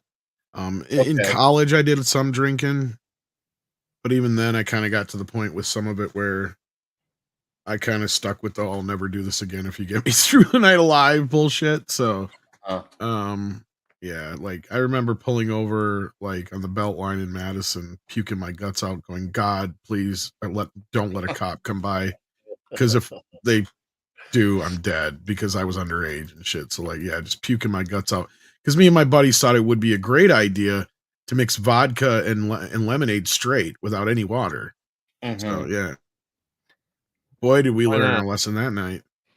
Well, you weren't here for my lesson a few minutes. Oh yeah, Mark. Yeah, I imagine I missed all the fun stories. Oh but yeah, Mark had a really good one. But as far as the movie chugging goes, a fifth of vodka while watching Invasion USA, which is why I hadn't finished that movie until we did it on Toxic Tuesday. Because for years I'm like, I'm never finishing this effing movie because it's this room started spinning about in the mall scene, and then that was all. It was all over. It was down goes Mark. Yeah, it was bad. Yeah, it was all she wrote. I love it. Oh, here's another good quote from the movie. I only came here to do 2 things, man: kick some ass and drink some beer. It's like we're almost out of beer. Now, which line came first? That they live. Totally not. There's no coincidence whatsoever. When did They Live come out? Before this? Yeah, late 70s, because this was 93. Okay. They Live was They Live was the 80s, but was it the 80s? Okay, it was the 80s, right? Yeah. I'm missing 88. Okay, the most toxic line though was the first girl who, when she got on an age, she's like, "Will you marry me?" And the guy's like, "I don't know." And then, what will you do for me or something like that? And she's like, anything you want. And he's like, anything. And then all of a sudden he got her open his mouth. He said, do you spare swallows? She said, whatever you like. Is it whatever like? I'd definitely marry you. I was just like, bro, whoa. that would have been a cancellation. You couldn't have a job. You would probably be blacklisted from even going into. Are you kidding me? Matthew McConaughey has the most cancelable line in the whole movie. Oh, the high school girls line. Well, yeah, considering most of the girls that they're chasing after in this movie are 14. Yeah, That's what I love about these high school girls, man. I get older, they stay the same age. Yes, they do. He definitely has the most cancelable line. I wonder, if we were standing in 1976, would we think anything about that line? No, none whatsoever. No, because he's only out of high school by 2 years, so he's thinking, he's thinking about the high school girls. Yeah, so. I'm gonna guess, although you shouldn't date someone younger. It's not, it's kind of like, what are you doing? But it's not the same, world. No, but jailbait was a term even in 1976. I mean, even in the movie, they talk about, man, you're going to end up in jail. Yeah. Yeah. I'm trying to think. I don't know. I had heard that line before I'd seen this movie because I remember I had a friend in middle school who had a much older brother. And I remember him using that line. And I just thought, I can't say I was like, I didn't think anything of it, like, no positive or negative. It was just some statement he just said. I think it was just him being a guy, just some line that maybe him and his guys, his tribe, he rolled with that line. And then, of course, when I heard it in the movie, I'm like, oh, that's a real thing. It's kind of like the whole squeal like a pig line, which obviously was in this movie too. I didn't know until Deliverance said that. It was one of those things that I just thought it was something people said type of thing. One of those expressions. And I'm like, oh, hold up. That actually came from me. Man, you really realize when the more you dig deep into older movies, how many lines that you think are just things people said. No, they're from a movie. They're straight up from a freaking movie. Yeah, yep. That wasn't just some genius line that someone came up with. Though that would be cool if that was. I'm sure, and of course there was once we all had a friend who had a genius line too, but a lot of it was from movies. And they would definitely, quote movies back. We always quote movies, right? So Deliverance has only been out a couple of years. So squeal like a pig, that would have been. There ain't no way that they would have not. That's in the, and we still joke about that today. Like everyone knows that. Everyone knows that line. Oh, yeah. Yep. So I mean, that line's gonna live forever. So.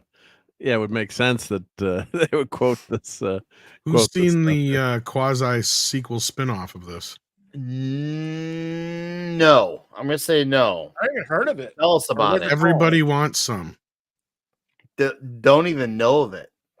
David Lee Roth wrote it. Never heard of it. No, it's it takes place during the 80s. Completely is that different what characters. Was talking about in the chat earlier? Yeah, it's the same vibe as this, same director. It's meant to be a spiritual sequel to Dazed and Confused, but it's called Everybody Wants Some. It's not horrible.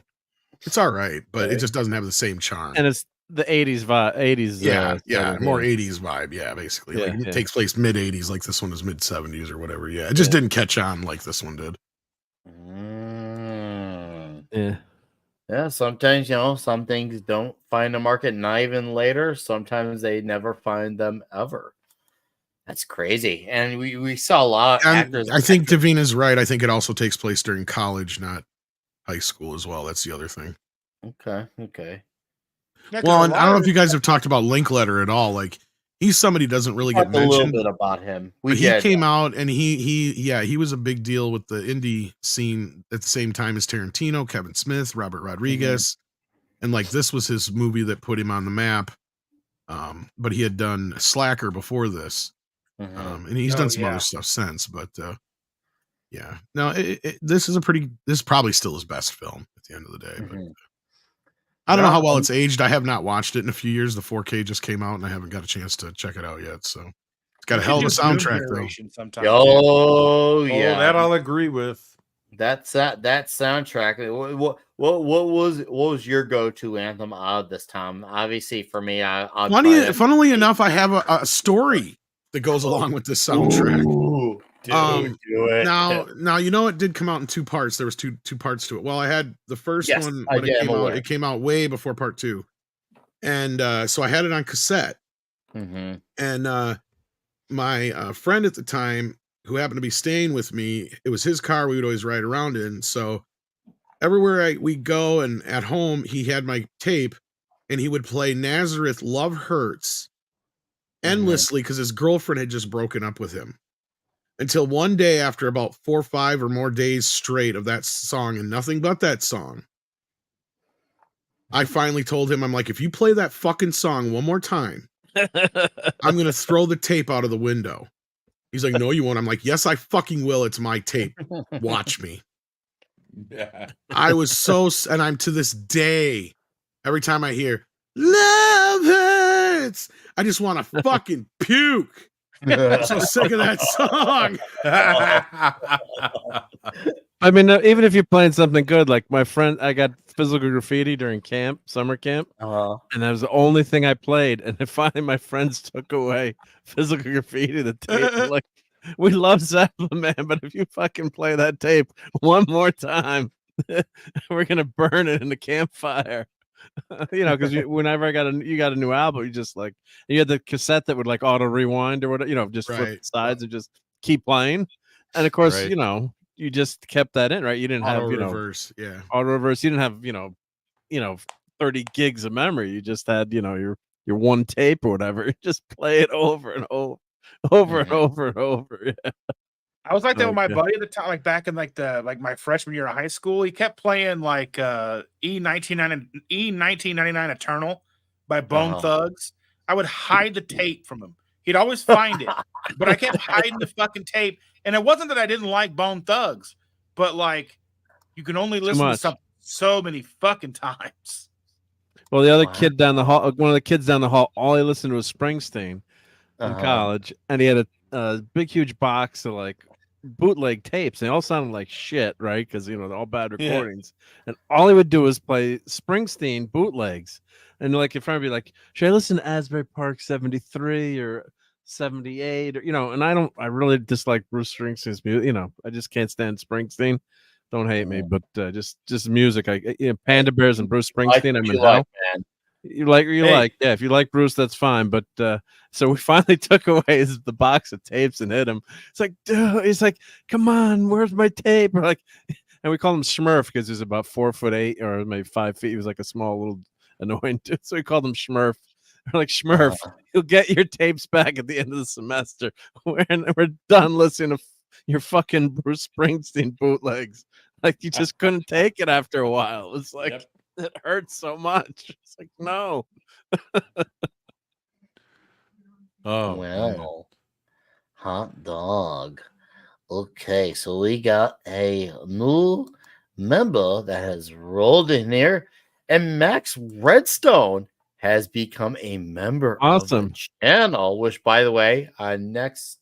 I think Wednesday evening, or I'm gonna finally slide in an evening stream. I know I've had some people ask for an evening, so your wish is my command. So, guys, that's coming next week. But until then, Max Redstone.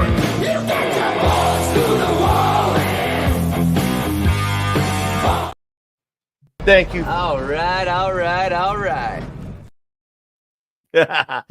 Max Redstone, thank you for becoming a balls to the wall member, sir. I do appreciate it. Hopefully you're enjoying the show. You must be at least enjoying it enough that you became a channel member tonight. So thank you. And yes, I know 11 Alpha, Neonite, Udo, Dirk Schneider. Yeah, I was actually listening to the new Accept album earlier today. So yeah, kind of appropriate timing. Non-Udo with Udo. Oi. Oh god. Probably another one of my favorite lines of like redonkulousness is one of the most stoner lines ever when I'm there hanging out on the hill. And so it's like, just imagine how many people are out there fucking right now. Just like Which, to be fair, he's kind of has a point. It's like, yeah, how many people are out there partying when you like have that view, you can see all the houses from the hill you're hanging on. I luckily, unfortunately, I never had a hill to hang out on. I would love that because I always think about movies like that. It's like, how come our town doesn't have a hill like that? But then we all know we'd all want that hill. Then all the kids would have to go fight for that hill, and that would have not ended well. Would have been bragging rights to at least have that hill. Like, no, we didn't have that because my area where I graduated from, it used to be as super farmland as it gets. Now it's like a mini. It's like a big town now, basically. And where I graduated from, it's just like they definitely have, kind of definitely what's the word here? Gentrified it a little bit. Unfortunately, it was never like a bad area. It was just one of those areas where they started adding in a bunch of franchise corporations, and now it lost its charm per se. Its charm, but anyways, dudes, do we have anything more we'd like to add for this movie? Well, I just want to see why Red Shirt. You want to talk more about why you don't like? We have a debate between Red Shirt. Have it. All right, and after that, we'll start going into scores after that. But okay, yeah, let's hear the contrarian view on this. I mean, first of all, the adults are absolutely absent, except for mom with a shotgun and dad who's like, unpack, we're not going anywhere. But otherwise, you have all of these teens until the cops arrive at the football field at the end that are absolutely non-existent. And I'm sorry, but when I was in high school, I knew everybody was watching. My parents were watching. The school administrators were watching. My teachers were watching. There was no, you can do anything you want nonsense like this. I mean, it just didn't exist. This is a high school fantasy. And it's the guys, it's the jocks and the cool kids fantasy about we can do anything we want, dude. Like, no, you can't, because that's not the way the world works when you're in high school, because there are adults all over the place giving you a hard time. Trust me, that isn't the way it works. And I mean, Fast Times at Ridgemont High has more to it, where you have the teachers paying attention and all of that, and they have to get away from adults before anything can happen. Whereas here, you've got, I'm sorry, this is, thank you, sir, may I have another bullshit initiating 8th graders into being freshmen. I'm sorry, in my town, that would have been assault with a deadly weapon. You're going to beat this kid with effectively what looked like cricket bats that you made in shop class? No, I don't think so. I don't think so. This isn't going to fly where I grew up. So no, the adults in this are like absent. There's about the only adult who's like, yeah, do this, and then he just disappears, and it doesn't come back till the end of the movie. So this whole thing is a teen fantasy. Like, what if all the adults disappeared for 3 days after school got out, and we could do anything we wanted? Except for the parents of the main house where the party was supposed to happen. Yep. I mean, I don't know. I mean, my memory from high school era is like a lot like this in a sense that both of my parents worked. Neither one of them were around half the fucking time. My friends and I kind of took care of ourselves through the week most of the time, other than somebody's mom cooking a supper, at that point. So, I mean, this whole idea that the parents are almost non-existent didn't bother me, if that's what you're saying, but I guess. Well, it's not just the parents, it's police. It's Well, they do have the one cop in there, don't they? That's kind of giving him shit. They have one. Yeah, they have one. That was what I was going to say. Now, where did you grow up? I guess is my question. I grew up in central northern New Jersey. We had a police department. We had neighbors. Oh, well, believe me, I had neighbors who were curtain twitchers. They were paying attention. Okay, see, because like this reminds me of more where I grew up, and like outside of a certain cop or two, like most of the cops, teachers, parents were pretty cool. They were the kind of like, just don't get caught, don't get in trouble, don't do nothing stupid, don't get pregnant, don't get nobody killed. Like, you know, we had that cop that, you know, especially if it was the football guys, where they'd be like, you know, just make sure you guys get home okay, you know, and let it go. You can do whatever you wanted. Yeah, you're as long as you weren't quarterback, right? doing anything too bad, they would kind of let you slide. You know, it just kind of like boys being boys or kids being kids kind of thing. But again, that's why I was curious, like what kind of area you grew up in, because we didn't seem to get hassled so much in high school. Like as when we were a little younger and we were fucking around, like there was this one cop that always give us shit. But as an adult, like as we got closer to being like high school age and stuff like that, a lot of the cops were pretty cool. And we even had that teacher that like my buddies, when we went down to Madison for a trip, the dumb shits went to one of the smoke shops on State Street and bought a fucking bong. And then, of course, word got back to the teachers that one of the kids bought a bong. So, of course, they're like, who bought it? Produce it, you know. So they produced the bong, hand it over. And then at the end of the day, the teacher goes, well, you know why you're here, guys? And they're sitting there all looking sully and shit. And he slams the bong down on the table. He's like, I'll give you this back, but on one condition. Y'all smoke me up. Yeah, that wasn't my experience. I was on a school trip. That's what I'm saying. So yeah, yeah. Well, I was on a school trip one time where a whole bunch of people were smoking dope while I was sitting in the room, and I'd never smelled it before. And about 3 days later, the assistant principal, the dean of students, called me into his office and said, "Were you on the biology trip?" I said, "Yeah." He said, "Were they smoking? Were you in the room?" I said, "Yeah." "What were they smoking?" "I have no idea." He's like, "You don't know what they were smoking?" "No, it didn't smell like cigarettes."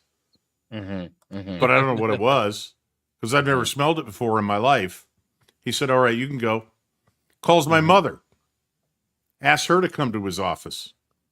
My mother comes in and says, "Does your son know what marijuana smells like?" She said, "I don't know what marijuana smells like." End of story. So JT Gunn, what's up, JT? He has a great story here with a follow-up, and he wrote, "I was paddled by sea eaters as a freshman," and it sounds gay in context. Yeah, some of this kind of stuff, like we had the senior hazing and shit when I was still in school. When I was a junior. Or I mean a freshman, sorry, not junior. Then we always had like senior pranks and stuff like that. I remember like when I was a freshman, the senior prank was they did sweatshirts, and the senior boys had the seniors. It seems kind of lame now, but it was funny then. But it was the senior guys wore sweatshirts that said Willis, and then the chicks wore them that said Tulips.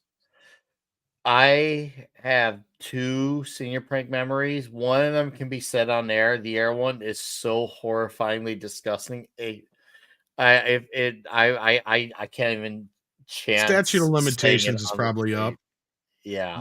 And it has nothing to do with monetization or demonetization. Let's just say one of the 2 pranks involves toilets. So yeah,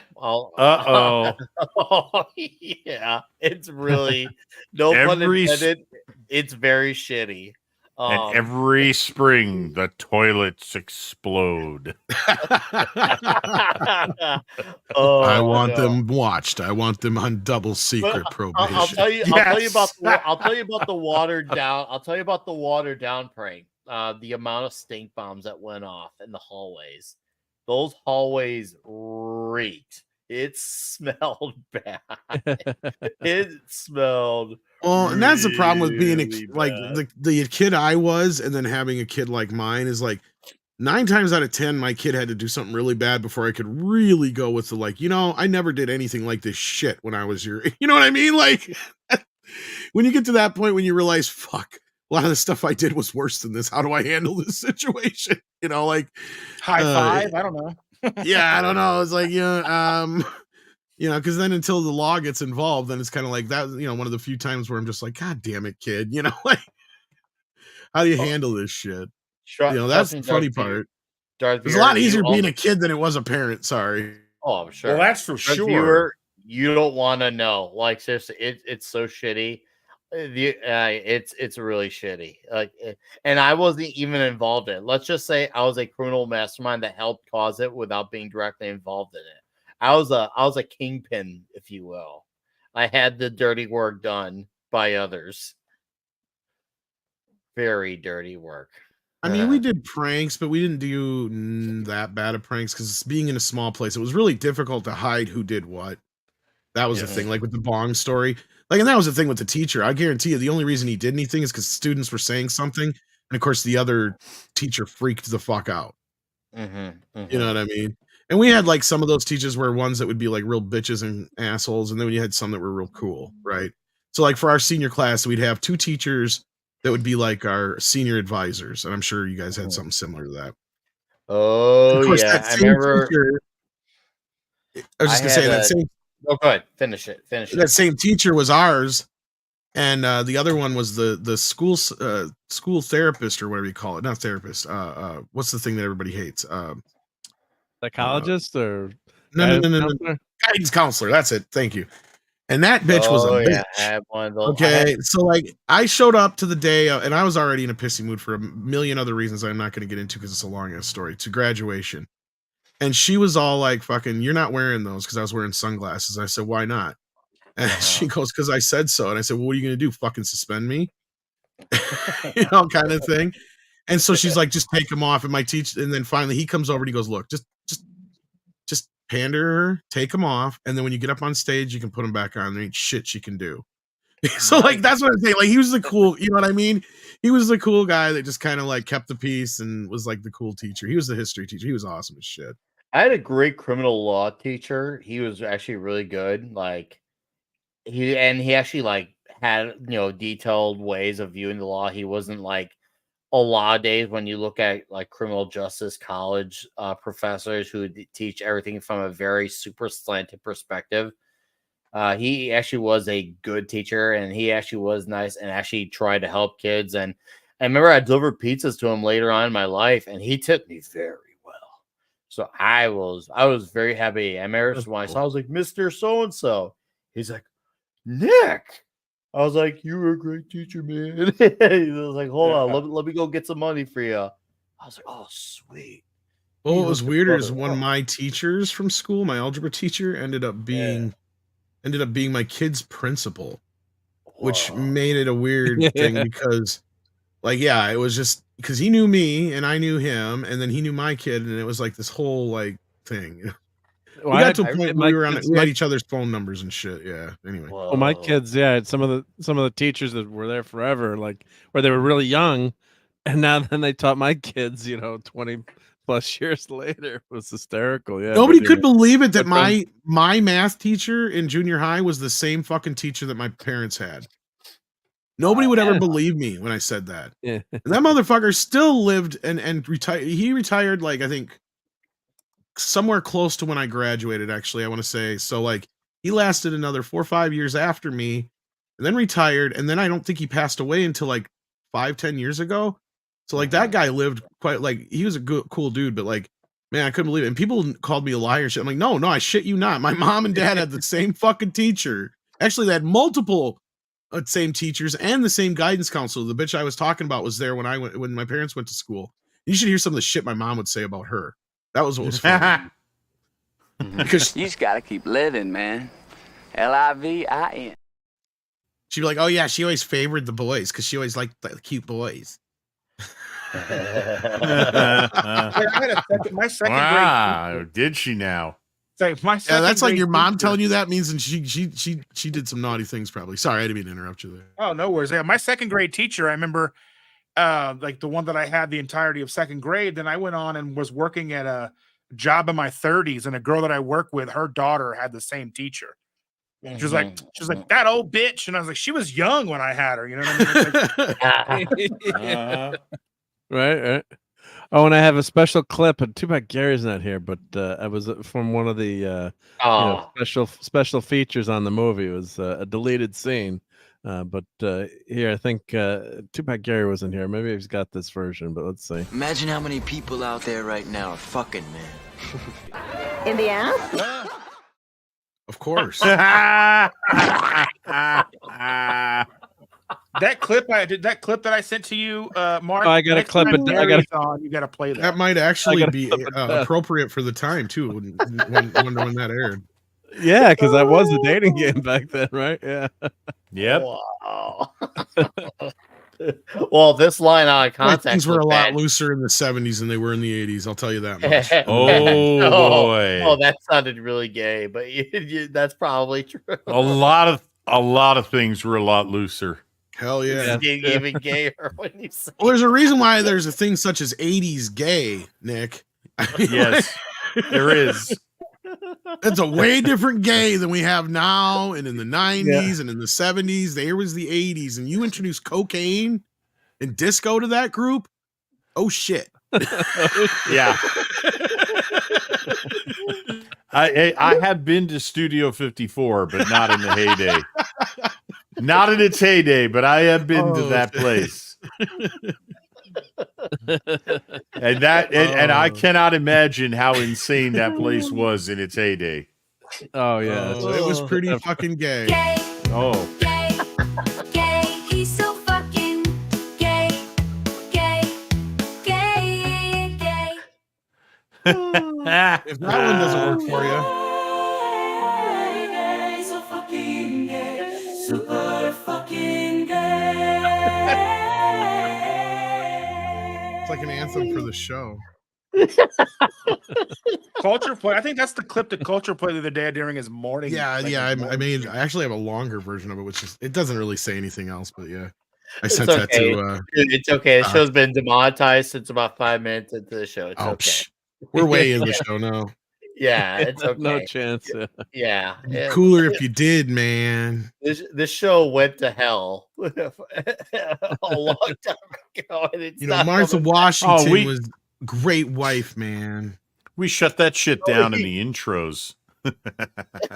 George. Absolutely, George took weed. Are you kidding me, man? He grew Absolutely, fields of are you that kidding stuff, me, man? That's what I'm talking about. Fields. He grew that shit up in Mount Vernon, man. He'd Mount come Vernon, man. He home grew it and all over the country. Martha would have a big fat one rolled up for him. Mrs. Washington. Mrs. yeah. Washington. Yeah, whenever you think of this movie, there's some great lines and some great moments. I know Red Shirt doesn't really like it, but which is cool, man. It's cool. Richard's a narc.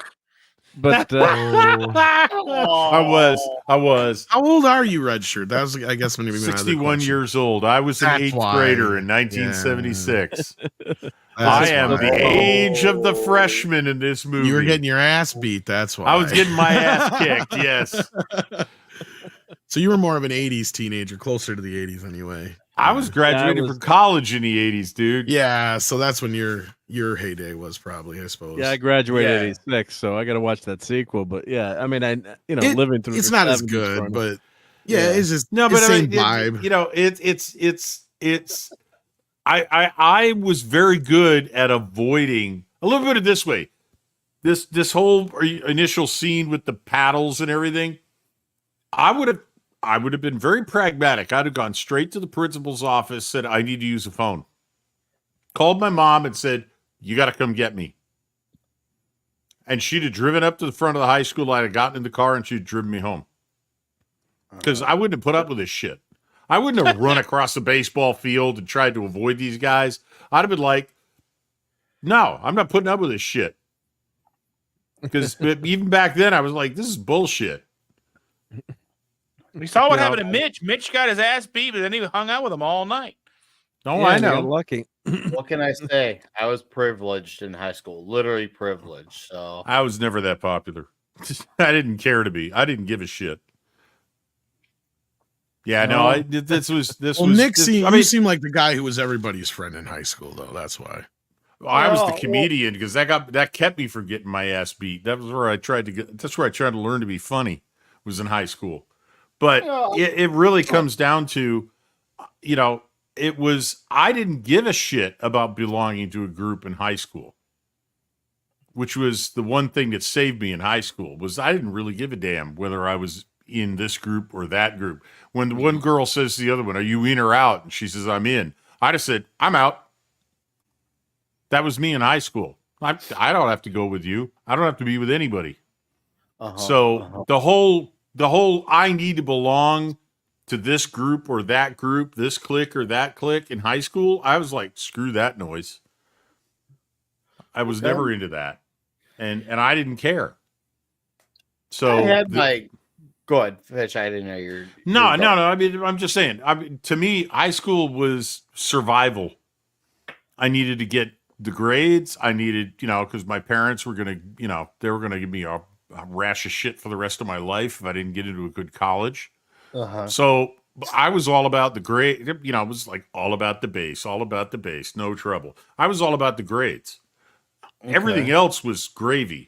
If I had fun doing it, I did it. If I didn't have fun doing it, fuck it. I didn't do it. Yeah, I mean, outside of the one guy who I had issues with, which obviously ended up being a non-issue due to senior protection, I didn't have too many problems with people. I had my main group of people. I knew I at least had some sense of respect among other types of groups of people.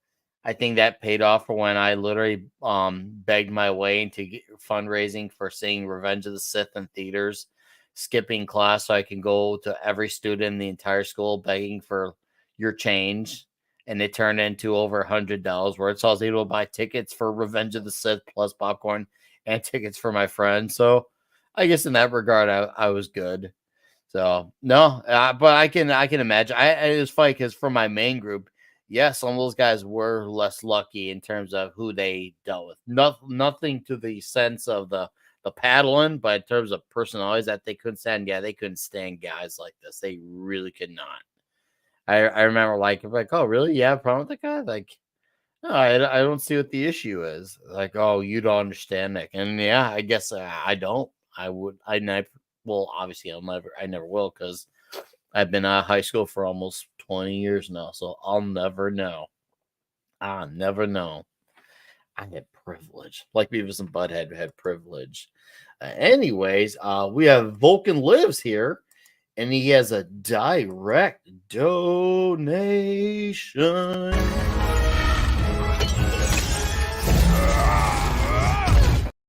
Woo! Vulcan Lives for $10 says, demonetize this, YouTube. Woo! Thank you, Vulcan, for the 10. Greatly appreciated, sir. Thank you, and thank you.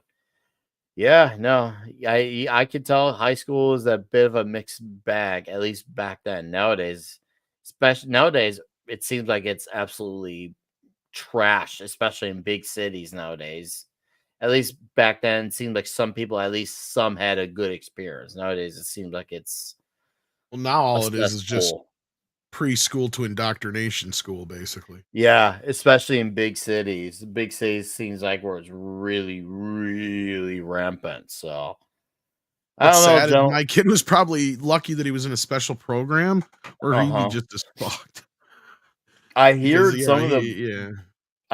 some of the special programs in the city, it's infested, at least mildly. Well, where my kid went to school, because he was autistic, like they struggled just to get those kids to learn a lot of the basics. So even though he may not have much beyond like a pretty basic high school education or like junior high-ish education, he's probably better off than a lot of the kids that did go to public school because of that shit. Yes. I mean, honestly. Yeah, listen to some college professors talk about, dealing with freshmen coming in, and they have to give them half a semester of remedial just to get them to even be able to understand the material.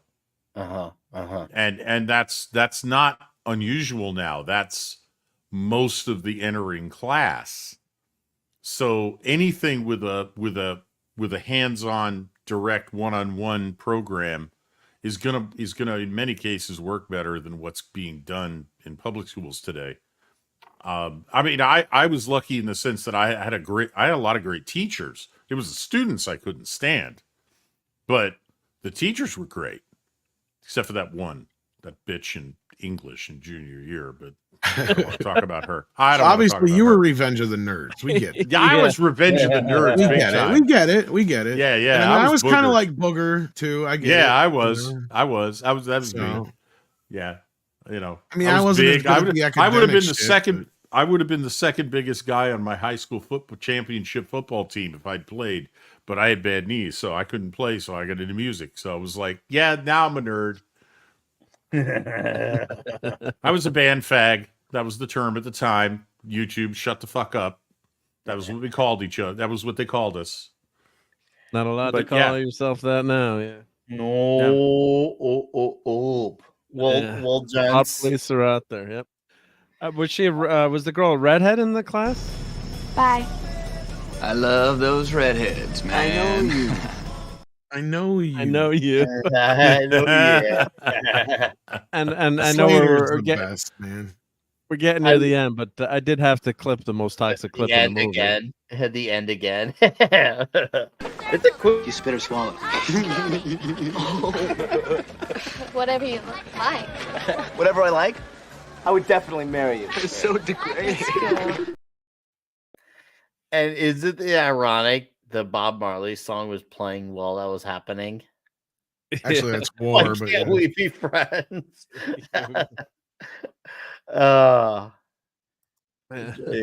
So degrading. Joe Blow says. Great name, by the way, Joe Blow. I love that. Yeah, it was a line of toxicity. Yeah, so, yeah. This movie blows by so quick, and conversation went on so swiftly that we were able to play this almost twice of a Yeah, set.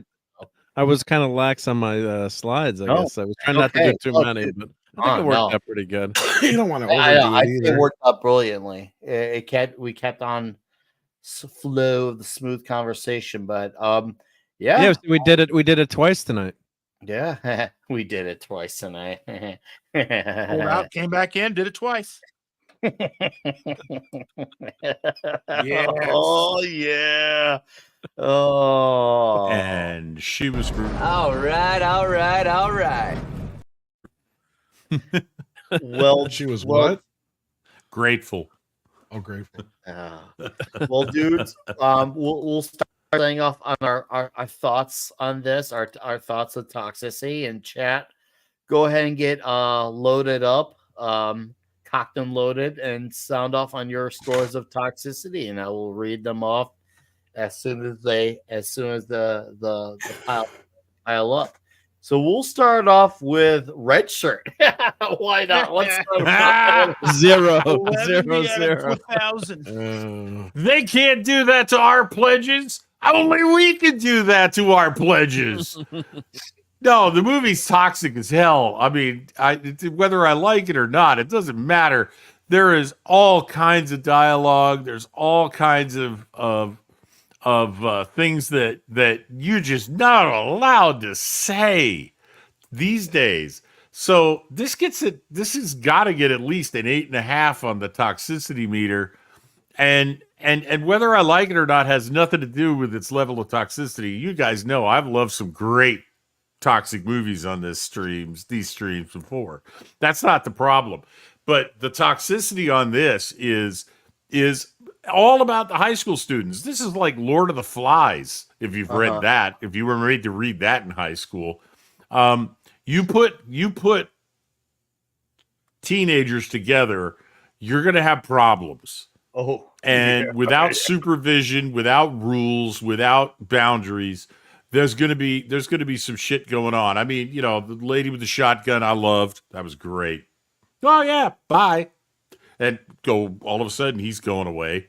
The sucker punch was just classic.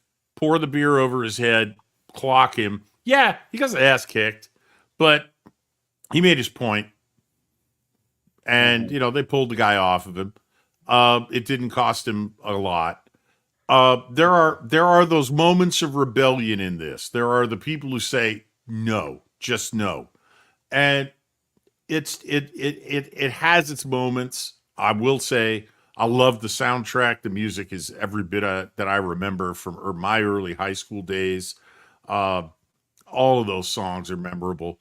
The cars are great. But the toxicity is high school students when they're allowed to do whatever they want without a teacher standing there where they have to go, oh, we gotta, guys, Mr. So-and-so standing there. We gotta be in our good behavior. Plenty of toxicity in this, 8.5 at least. I might even go to 9, but no, it's definitely a toxic movie. And I can understand, if you'd like it, but I was there at this era, and there's just too much in this that makes me go, yeah, this is why my high school, early high school sucked, because it wasn't quite this. This is exaggerated, but not entirely. So, it wasn't fun for me. I had to learn my way around high school. I did eventually, and it got better. So that was cool. But I'll stick with my statement that Fast Times at Ridgemont High is more fun to watch. We still need to do that movie. Yeah, well, that's a good one. That's a good one. I would make a lot of appearances in that movie. Ooh. Oh yeah. Yeah. Wasn't anyone knocking anymore? Yeah. It's an inevitability that movie is. So, Dustin, why don't you sound off on your thoughts? I think I have to agree with the number, like 8.5 for toxicity. I have to agree with Red Shirt, but I don't agree with him as far as the toxicity itself. I think there's a level to it that it does change as you get older and see this movie, and you start to realize, like, I'm 44, I'll be 45 in like next month. So I'm seeing this and they're talking to like 13, 14, 15-year-old girls. And it just seems so like, don't do that. You know what I mean? Like, and I know that they're 15, 16, 17. Even what Wooderson was probably 19, maybe 20. Even that's kind of gross. Uh-huh. So, I mean, there's a definite icky factor in that sort of aspect. But as far as like the getting whooped with paddles and all the hazing and shit, I'm sure it's probably exaggerated. From what I understand is it's written from the writer's perspective and what his high school was like. So I don't know. I know our school wasn't like that, but then again, my high school had 108 video cameras on the inside of it. So holy crap! And that was in the mid 90s. Uh-huh. So it was like one of the first schools to have that many video cameras in it. We had our own police. We had our own police force or whatever. We had the Pike Township Police. Uh-huh. So I don't know. I mean, it was just a completely different time. I think I look at this as it would have been cooler if my school was like this and not the way that mine was, where you could get killed going to my school. Holy where there before first period and you'd walk around the corner, it looked like a circle pit with teachers getting punched in the face. So like, I mean, it's an ebb and flow, right? So like, this seems like bad if you went through it, but it's the same thing. Like, it was the same stuff that went out of my school. You know what I mean? I see like 70 dudes beat up one person one time. You know what I mean? So it's a give and take, I guess. Where was your school? High school? Pike Township, Indianapolis. Sounds tough. Shit. God. Yeah. But I mean, when 70 dudes beat up one person, most of them were hitting the wall. There wasn't enough person for everybody to hit him. Yeah, I mean, yeah. Well, to be fair, Indiana does have his rough parts. So the one and only time I ever went to Gerry was because a friend of mine bought a part for a rear axle assembly for a Jeep YJ Wrangler 94. We picked up off Craigslist. And he's like, hey, you walk with me in Indiana? Little did I know that I was going to Gerry. I was just going for the ride and the experience. For I knew it was in Gerry. And I got square donuts. And other than that, I remember the part was in the front lawn. I remember. We got it, paid for it, got out quick. That was my first lesson, the only time I've ever been to Gerry. And that's a back door that even backdoor Gerry won't even enter. Even backdoor Gerry won't even enter there. Yeah, no. Even Gerry has his limits. But it would enter Gerry. It would enter Gerry.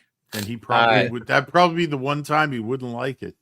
All right, I'm gonna acknowledge some scores here. Let's see. JT Gunn, toxicity, and he gives it a 9. And Shadow Chaser, like Red Shirt, was not a fan. He's punting on the toxicity.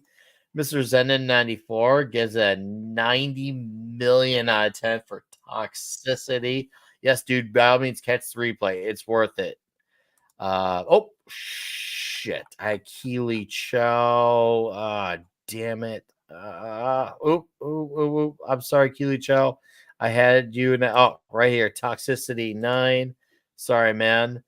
And then we had 11 Alpha. Oh, Toxicity 10. All rights for the agelessness of high school girls. All right, I get it. And then Max Ritz on Toxicity, 11.5 out of 10, because so much of what I liked about this one was lines, cars, and the soundtrack. Vulcan Lives says Don Lawson alone puts us at a 10 out of 10 for Toxicity. All right. It's killer soundtrack, and I forgot to highlight the other. Oh, and Red Cars. All right. Let's see if any more popped up since then. Jonathan Conroy gives it 8 in Toxicity. Tom, why don't you share your thoughts of Toxicity? I mean, I wish I had seen the movie more recently because I have not seen it in so long. But yeah, I'm sure that it's a pretty toxic film overall. Okay. Quite a bit of a toxic vibe as far as especially the men in the film and how they treat a lot of the women. And the even men. how some of the and even some of the other men. Women yeah. how treat out some of the women too. And how women treat some of the women. I mean, and it's I mean, honestly, again, I wish I had seen it more recently because I'm sure I could come up with more examples. But I mean, just between the high school girl line and some of the other clips you guys have played, yeah, I mean, this is surprisingly more toxic than I guess I remember per se, but also going by today's standards, right? Like that's the thing. I remember growing up, this movie didn't seem so toxic. Right. It felt more like just one of those, along the lines of Fast Times at Ridgemont High and type that was been brought up several times now. So, yeah, I think that's a good comparison.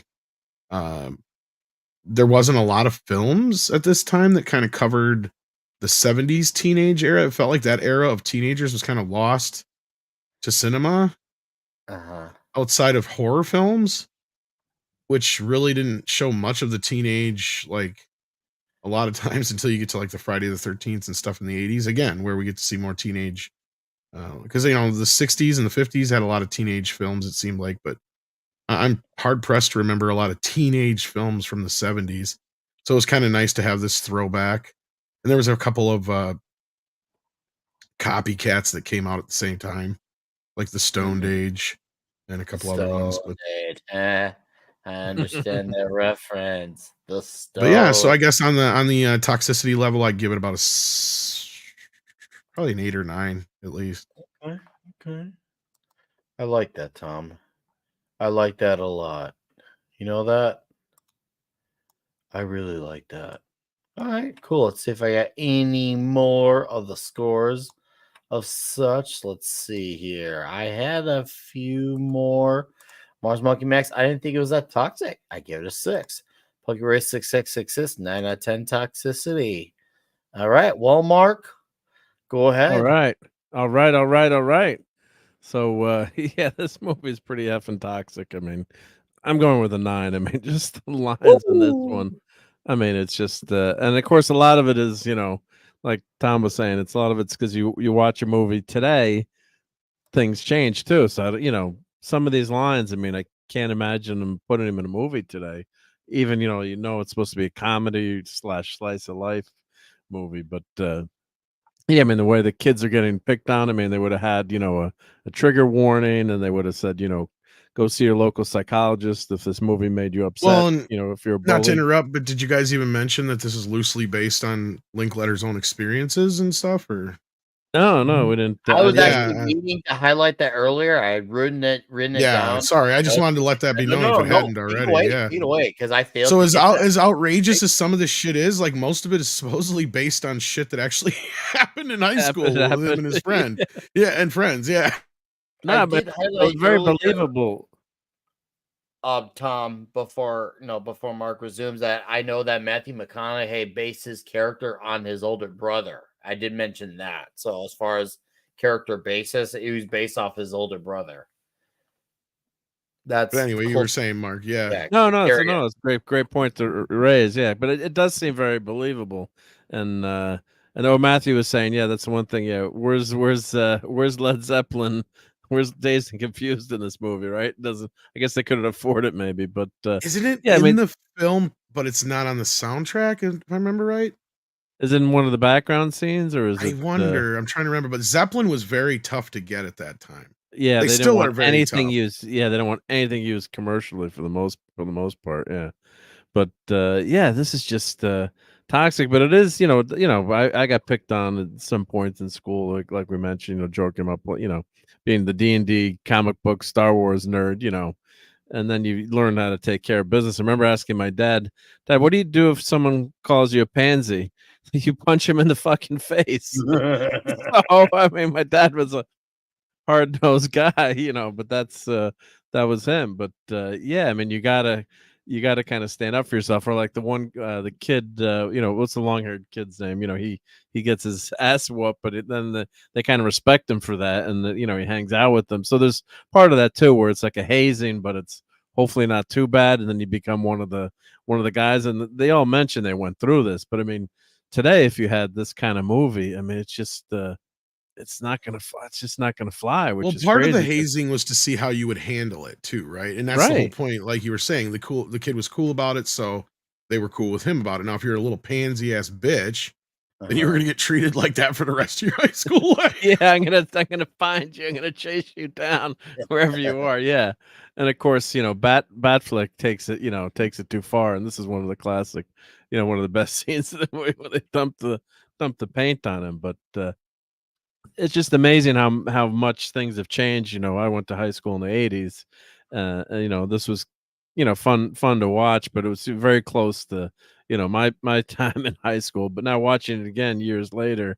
it does catch that slice of life. But damn toxic movie. So yeah, I'm sticking with my 9. And Batflick, yeah, what an a-hole he was, but he did a nice job portraying a toxic toxic guy in this movie. Yeah. So yeah, it's definitely worth watching this movie. But I'm definitely not buying this for Red Shirt for Christmas or his birthday. I'll make a note of that. Buy him 3 copies. And between this movie and Mallrats is how we found out that Jason was the one of the twins that could act.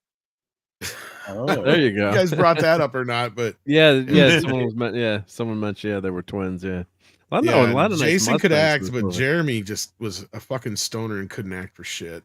Yeah, how soon was Chasing Amy after this? Was Mallrats first, or was Mallrats was first? Yeah. Okay. Yeah. And Affleck basically got that role because of this movie. Because Kevin saw him in this and being a huge, because Slacker is what kind of inspired Kevin to do Clerks. So then when he saw this, he's like, well, that guy plays a perfect asshole. And that's, I guess, how he got, and his asshole in Mallrats. Yeah, so- we highlighted a little bit of that earlier. I feel like this movie was like a setup for some of the actors and actresses in this movie to do Mallrats, because you had the one lady who was TS's ex. I'm already forgetting her name again. The blonde haired girl. Why? No, she was. Joey. Was, she's in Mallrats. Joey Lauren Adams. Yeah. So it you're felt thinking like of Shannon Doherty, but yeah. And well, no, Joey Lauren Adams is in there too, and then she yeah, went on to she's be in, in but Chasing Amy. TS's ex was Yeah. Shannon Doherty. Yeah. Okay. Yep. Hold on. That's true. Was it? I Yeah. must be really heavy. Shannon Doherty who broke up with him at the beginning of the movie. Yes, and then but she was if also you remember, TS's, but she was wasn't- also TS's other ex. Yes. 'Cause remember, she said she wouldn't have let him go. Yes, had she that's what I'm known. making off of is that scene where she. And then there was that whole joke about, whenever you ever seen Smokey fuck the bandit on a pool table before? Yeah. I think I saw this and Mallrats in the same night. I could see that because they came out very close to the same time period. Yeah. Yeah, that's. We went and got on VHS and had a good time. Honestly, I may have too. Because first for me it was Clerks and Friday were the movies that I would keep introducing to people, and then Mallrats and this came out and stuff like that. So it was probably Mallrats and this for a while, and then just whatever was next, Dogma and so on. Chasing Amy, but I see now. Chasing Amy wasn't one I could watch over and over and over and over and over again. Yeah, that's a kind of watch once in I a while love movie. Chasing Yeah. Amy. That's I loved it. It's a good movie, but it's not one that you can watch like Mallrats or Clerks and just with your buddies and shit, right? Yeah, there's too much It's a other stuff movie. going in that we don't want to know about. Yeah. I had a fight with my girlfriend at the time that I showed her that movie for the first time because she was so mad about Ben Affleck's character in the movie and how he was towards the girl that he liked. Yeah. My fondness of that movie got stained for a few years because of that argument, but I gotta give that movie a shot again. You got in an argument over the film or something else? Ben Affleck's character in the movie. Oh, well, he is kind of a dumbass dick in the movie. Yeah, to an extent. But they Like, also really, in hindsight, they also kind of gave him some weak arguments in the movie too, as well. well, they make him kind of a weak bastard in the movie. Yeah, that's true. Well, it's because it's based on Kevin Smith's actual fucking relationship, and it kind of shows you how much of a bitch Kevin Smith is. Because watching that movie in hindsight, like in recent years, it doesn't hold up as well. It's like one of his lesser films as far as holding up, even though that was the movie that kind of got him all the notoriety.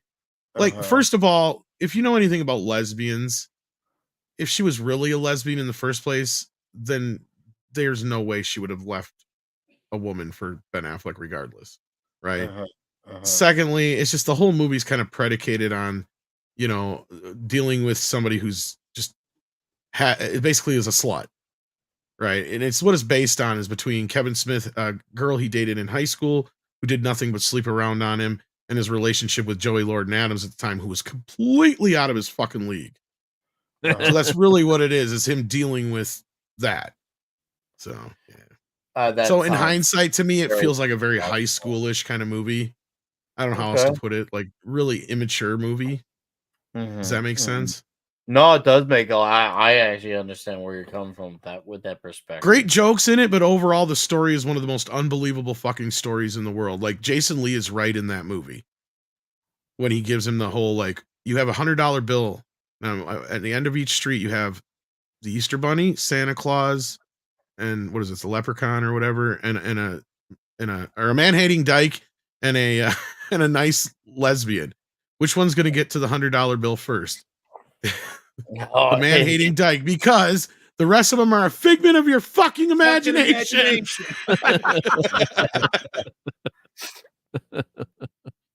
I used to watch that is one of the best scenes in the movie because that still is true to this day. Anyways, Mark, we're sorry. Yeah, No, that was awesome. Yeah. Want to add? So sorry. No, I do like. I kind of finished, but I do like Chasing Amy. I agree that's not one you'd watch over and over, but it's just amazing how those small independent films, quote unquote, blew up careers for Ben Affleck and his buddy. Oh crap! Matt Damon.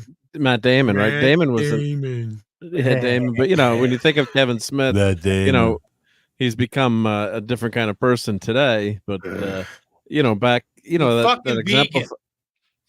Like a vegan, but I'm one to talk. But he's a totally different person today. But it's just amazing that success he had back before. In my eyes, he died with the heart attack.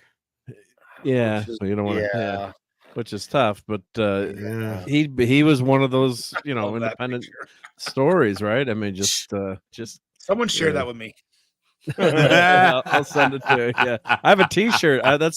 You can buy that shirt. I don't know if you can still get it, but it's from Woot, and I have that shirt. That'd be a great shirt to wear on stream for you, Dustin. Right when you're doing eat more meat, right? I mean, that's perfect. You should make a shirt out of that. Yeah, eat and eat more meat. Yeah. So I'm good. Yep. I'm a 9. Yep. And what's your toxicity? 9. Okay. 9. Yep. I want to make sure you got your. Dark Viewer says toxicity is an 8. It's a film that's all right. I'm gonna go with toxicity. I'm gonna go around 8.5. I mean, God, the jocks alone in this movie. So you're not gonna give it a 9? I'm gonna go 8.5. It'd be cooler if you did. It would be cooler. But I'm gonna go with 8.5. Sorry, Math that's is just one of hard. my favorite lines in the movies. Whenever she said it, all Be good, cooler if man. you did, man. I'm gonna have to go watch the first season of True Detective again just to It's the just to Price of recover Reason. from this. It's a YouTube celeb here. What's up, Price? Hey, Bryce. Nice to see you, Price man. Reason. Oh my goodness. We're gonna have to get pricing on one of these days. Dude, he was on one of these once. Oh, has he been? Oh, okay. I would love to have him back on. He knows if he Did wants I to come miss back. the one that he was on then? Because I don't You remember. must have. He's been on one so far. Oh God, Mark, I'm trying to think which one was he on with us. But he's a good guest. I would love to have the man back on. I think that'd be great. He obviously he knows his movies. He was on Crocodile Dundee with us. Yes, he was. Oh yeah. Dundee. Yeah. Wasn't that long ago? Yeah. Yeah. Oh, with that lovely long repeated shot of her in that leotard. I Her remember. posterior. Yeah. Yeah, the computer broke on that scene too. Yeah. Oh man, what a time for the computer to break. That was perfect. Timing is everything, man. All right. And yeah, anyways, yeah, the dudes, their characters are all very toxic. Everything that they do to the ladies, to the young freshman guys, the ladies, like with their humiliation rituals to the freshman girls, they're very toxic as well. I'd even argue that the teachers are even a little bit toxic as well. One of the teachers said something along the lines of 50 of you are going on the battlefield and half of you ain't coming back. I was like, bro, whoa. And that was an 8th grade junior high school teacher. Like, no, I'm not letting you out early. You guys can go take your licks. I was like, bro, whoa. So yeah, it was just a swarm of toxicity. And then you look at the environment. I mean, yeah, they absolutely nailed the stereotypes of what happens at a high school party. People who, when you arrive, you see people falling over. The greaser guy who's going out of his way looking for a fight. You got the guy the guy or the girl who try to stand in the corner to try to look lonely and hopes that someone will talk to them. So they nailed all those aspects. And of course, this seems like a launch pad for many smaller actors to get onto other projects. Definitely paid off. Yep. Yeah. And man, lots of memorable dialogue here. So yeah, I'm gonna go with my 8.5. And Neon Night, we did do the Road Warrior many moons back at the early days of Toxic Tuesday. I gotta update my playlist again, but I'm pretty sure it's on. If not, I'll make sure I get on it soon. Episode 28. I have a database. Yeah. The original Vanishing Point, and I've looked because it was mentioned in Grand Tour episode. The original Vanishing Point is very hard to find unless you buy it. I think we had to buy it one time at a car show. Yeah. Gosh, that one is not on streaming services. And I would love to watch it because I've heard things about it. And I'm like, oh yeah, I'm a car guy. I'd love to watch that movie. But yeah, it is a bear to find. I'm going to have to just buy it off of eBay at some point just to be able to watch it. Yeah, Putin's Cat said that Superbad is kind of like a mid 2000s like version of this kind of movie. Mm-hmm. All right, dudes. Well, we'll plug our plugs and we will slide human beings out on the way in. So, anyways, guys, thank you for being here. Thank you for supporting Toxic Tuesday once again. I think I saw a few either unfamiliar faces I've never seen before, or they're new, whichever one. Thank you for being here. To our usual suspects, thank you as well for continuing to support. Max Redstone, thank you for becoming a channel member, and Brad Young and Vulcan Lives, thank you both for your super chats and direct donations, and Frank Hammett for his member chat. Starting next week is the first of 3 straight weeks of some vigilante named Frank Kissell. And we're going all 3, baby. We're going all 3. Dolph Lundgren, Thomas Jane, Ray Stevenson. You have the biggest dick I've ever seen on a man. So 3 straight weeks of The Punisher. And then we can all have our conversations on which ones did what things right, which ones did what things wrong. So it's going to be fun. All Punisher for the next 3 weeks. All 3 of them. All Punishers are on limits. So yeah, it's going to be fun. It's going to be a blast. It's going to be huge. Huge. Oh, yes, the guilty will be punished. So, with that, as Andre like to say, let's plug our plugs on the way out. We'll start off with the Keto Simple one himself. Keto Simple is the channel. We talk about keto lifestyle, a lot of issues recently, a lot of things we've been talking about, problems with current health care systems and such. We go live. I go live every Sunday.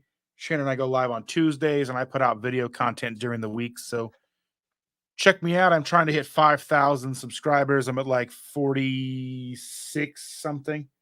So just trying to get where I need to be. Thank you, guys. Ooh, nice. All right, Mark, thank you for plugging his channel. Yeah, it's always good to have a good man who's going to plug each other. It's always nice. Yeah, no, hey, Vulcan, the pleasure is mine, sir. Pleasure is mine. So, and we have not done VP, but I'm sure it'll happen down the line. Thank you, Dustin. Thanks for being here, sir. It's good chatting about our past lives, per se. Yes. And our awesomely great panelists and occasional contrarian, just another red shirt. Well, I was supposed to be on a show on Pop Culture Minefield Friday, but there were technical difficulties. So I think it's going to happen a week from this Friday. We'll be talking about The Prisoner, created by Patrick McGowan. I also show up on odd Saturdays on movies that Gerry likes to talk about, and but don't know whether that's going to happen this week. But I will definitely be there a week from Friday because The Prisoner is one of my favorite TV series of all time. And of course, I'll be in the chats, little wrench, and say hi. I'll say hi back every time I can, and just keep watching everybody because they need your support. It helps them. It helps them with the algorithm. Leave your like, your share it, subscribe. It all helps. Thanks, guys. Thank you. Yeah, thank you for being here, Red Shirt. Love your honesty and your detailed point of view on things. Tom has to go, but I know Tom has Midnight's Edge in the morning. Who you got on coming on tomorrow morning, or is it the usual panel? I think it's the usual suspects, but we'll have to see what happens. But yes, thanks for allowing me to bop in here at the end. Sorry I wasn't here for the full show, but good, man. Always love hanging out with you on Midnight's Edge After Dark as well. And take care of yourself, guys, and I'll see you on the next round. Take care, buddy. Peace. All right, see ya. All right. The end night we can get in touch within the coming weeks about that. That'd be an honor and a pleasure, sir. Mark, thank you for all your wonderful services. You the amazing videos and slideshows and clips and homoerotic greatness. You are you're the Toxic Tuesday MVP, and it's not even close. So plug your plug. I shall plug away. Yep. Thank you, everyone. Yeah, great hanging out tonight. I was actually away this weekend. My son graduated college, just to age myself. But I went to a cool antique store and I found. Well, that's just some comics I had in the background. But if you're a fan of the '70s show Underdog, so I found this Pepsi glass. So I had to buy. Here I come to save the day. No, that's Mighty Mouse. That's Mighty Mouse. Never mind. That's okay. Amazing. There's no need to fear. Underdog is here. I love there that. we go. There you go. You got it. Yeah. Yep. Oh wow! I want that. So, it's amazing. So I gotta I picked up a few things. There were a lot of comic books there, and Unfortunately, they were way overpriced, some of them. So I didn't buy 'em, well, but dude, I hate worth it. it. Yeah, no, the glass was cool, but I'll show what some pictures and stuff on Sunday Night Geekery. So check out my show 10 p.m. Eastern, and we talk, All right. geek nerd news and cool finds like this. So All right. appreciate everyone subbing and watching. Nerd card test, Mark. Who Okay. provided the voice? Who provided the voice for Underdog? Oh shit! Without using Google, and I used to know this. I do know this. As soon as you say the name, I'm going to say like that's it. And Wally Cox. Wally Cox. Yep. Yep. and I did get into trouble as a kid too, because that was on when I was like 2 or 3 years old. And and Underdog, if you know, he's gets a superpowers. He's got a pill case he wears on a ring, and he would grab a pill out of his ring. So my mom caught me one morning. She told me years later, like, you're always trying to go into my pills. You know, back then I don't even think they had the child safety locks. It was maybe just aspirin or vitamins or whatever. But I'm like, Mom, she said, I wanted to be like Underdog. I want to eat all your pills. So now when you watch the newer iterations of the character, he does not eat pills to get his powers. But yeah, fun useless trivia. But yeah, check out Sunday Night Geekery. I'm also on Thursday night in Cloudby's Clubhouse, and usually during the week I'm popping onto his channel pretty much every night. And late night Fortnite, Friday night after the comic book show is over, then we hang out and play some Fortnite. So yeah, I appreciate everyone who subbed and got me over that. I'm up to like 1150 now, so thank you everyone, and doing good and getting more and more viewers. So much appreciated. Yep. Yeah, no, I didn't take my mom's birth control. No, I didn't. Yeah, no. I took her mother's little helper, if you know. I was gonna say, yeah, that would have made you. What was the Slowpoke Rodriguez, the slowest mouse in all Mexico? And thank you, Davina Duckworth. Yeah, congrats to my son Eric. Yeah, so did a nice job. He graduated and he's got a job already. This is my old dad's friend would say. He'd never say job, he'd say yob. He's got a yob. Yep, he's got a yob. So thank you very much, everyone. Yeah, I hope you. Congrats. I'm glad you guys enjoy all the visuals, and we'll be back for some Punisher next week. It'll be awesome. Yep. 3 weeks of Frank Castle, starting off with the man with the biggest dick that Brandon Lee has ever seen on a man. And I like that first movie too. Spoiler alert. I thought it was pretty good. It's gonna be fun to talk about it. It's gonna be good. It's gonna be great. So let's get to know our boy Frank real good for the next several weeks. Yeah. So yeah, thank you again, Mark, for all your wonderful. You're welcome. Yep. It's never gone unnoticed. Yeah, Friday night on my comic shop show, we'll be continuing our Lee Ramita talk on Spidey, the original run. I have another video out this week, and I had one last week, and Midnight's Edge After Dark Thursday night, followed by Thursday night Throwdown on Comics Division's channel. So, and of course, next week, Dolph Lundgren Punisher for Toxic Tuesday. So, yeah, once again, if you're a newcomer, hope you like what you saw, and I'll see you back for more. And to the regulars, thank you for continuing to support. This is the end of the show, and the fact that the most of you stuck around for this entire show is absolutely batshit nuts. Thank you guys.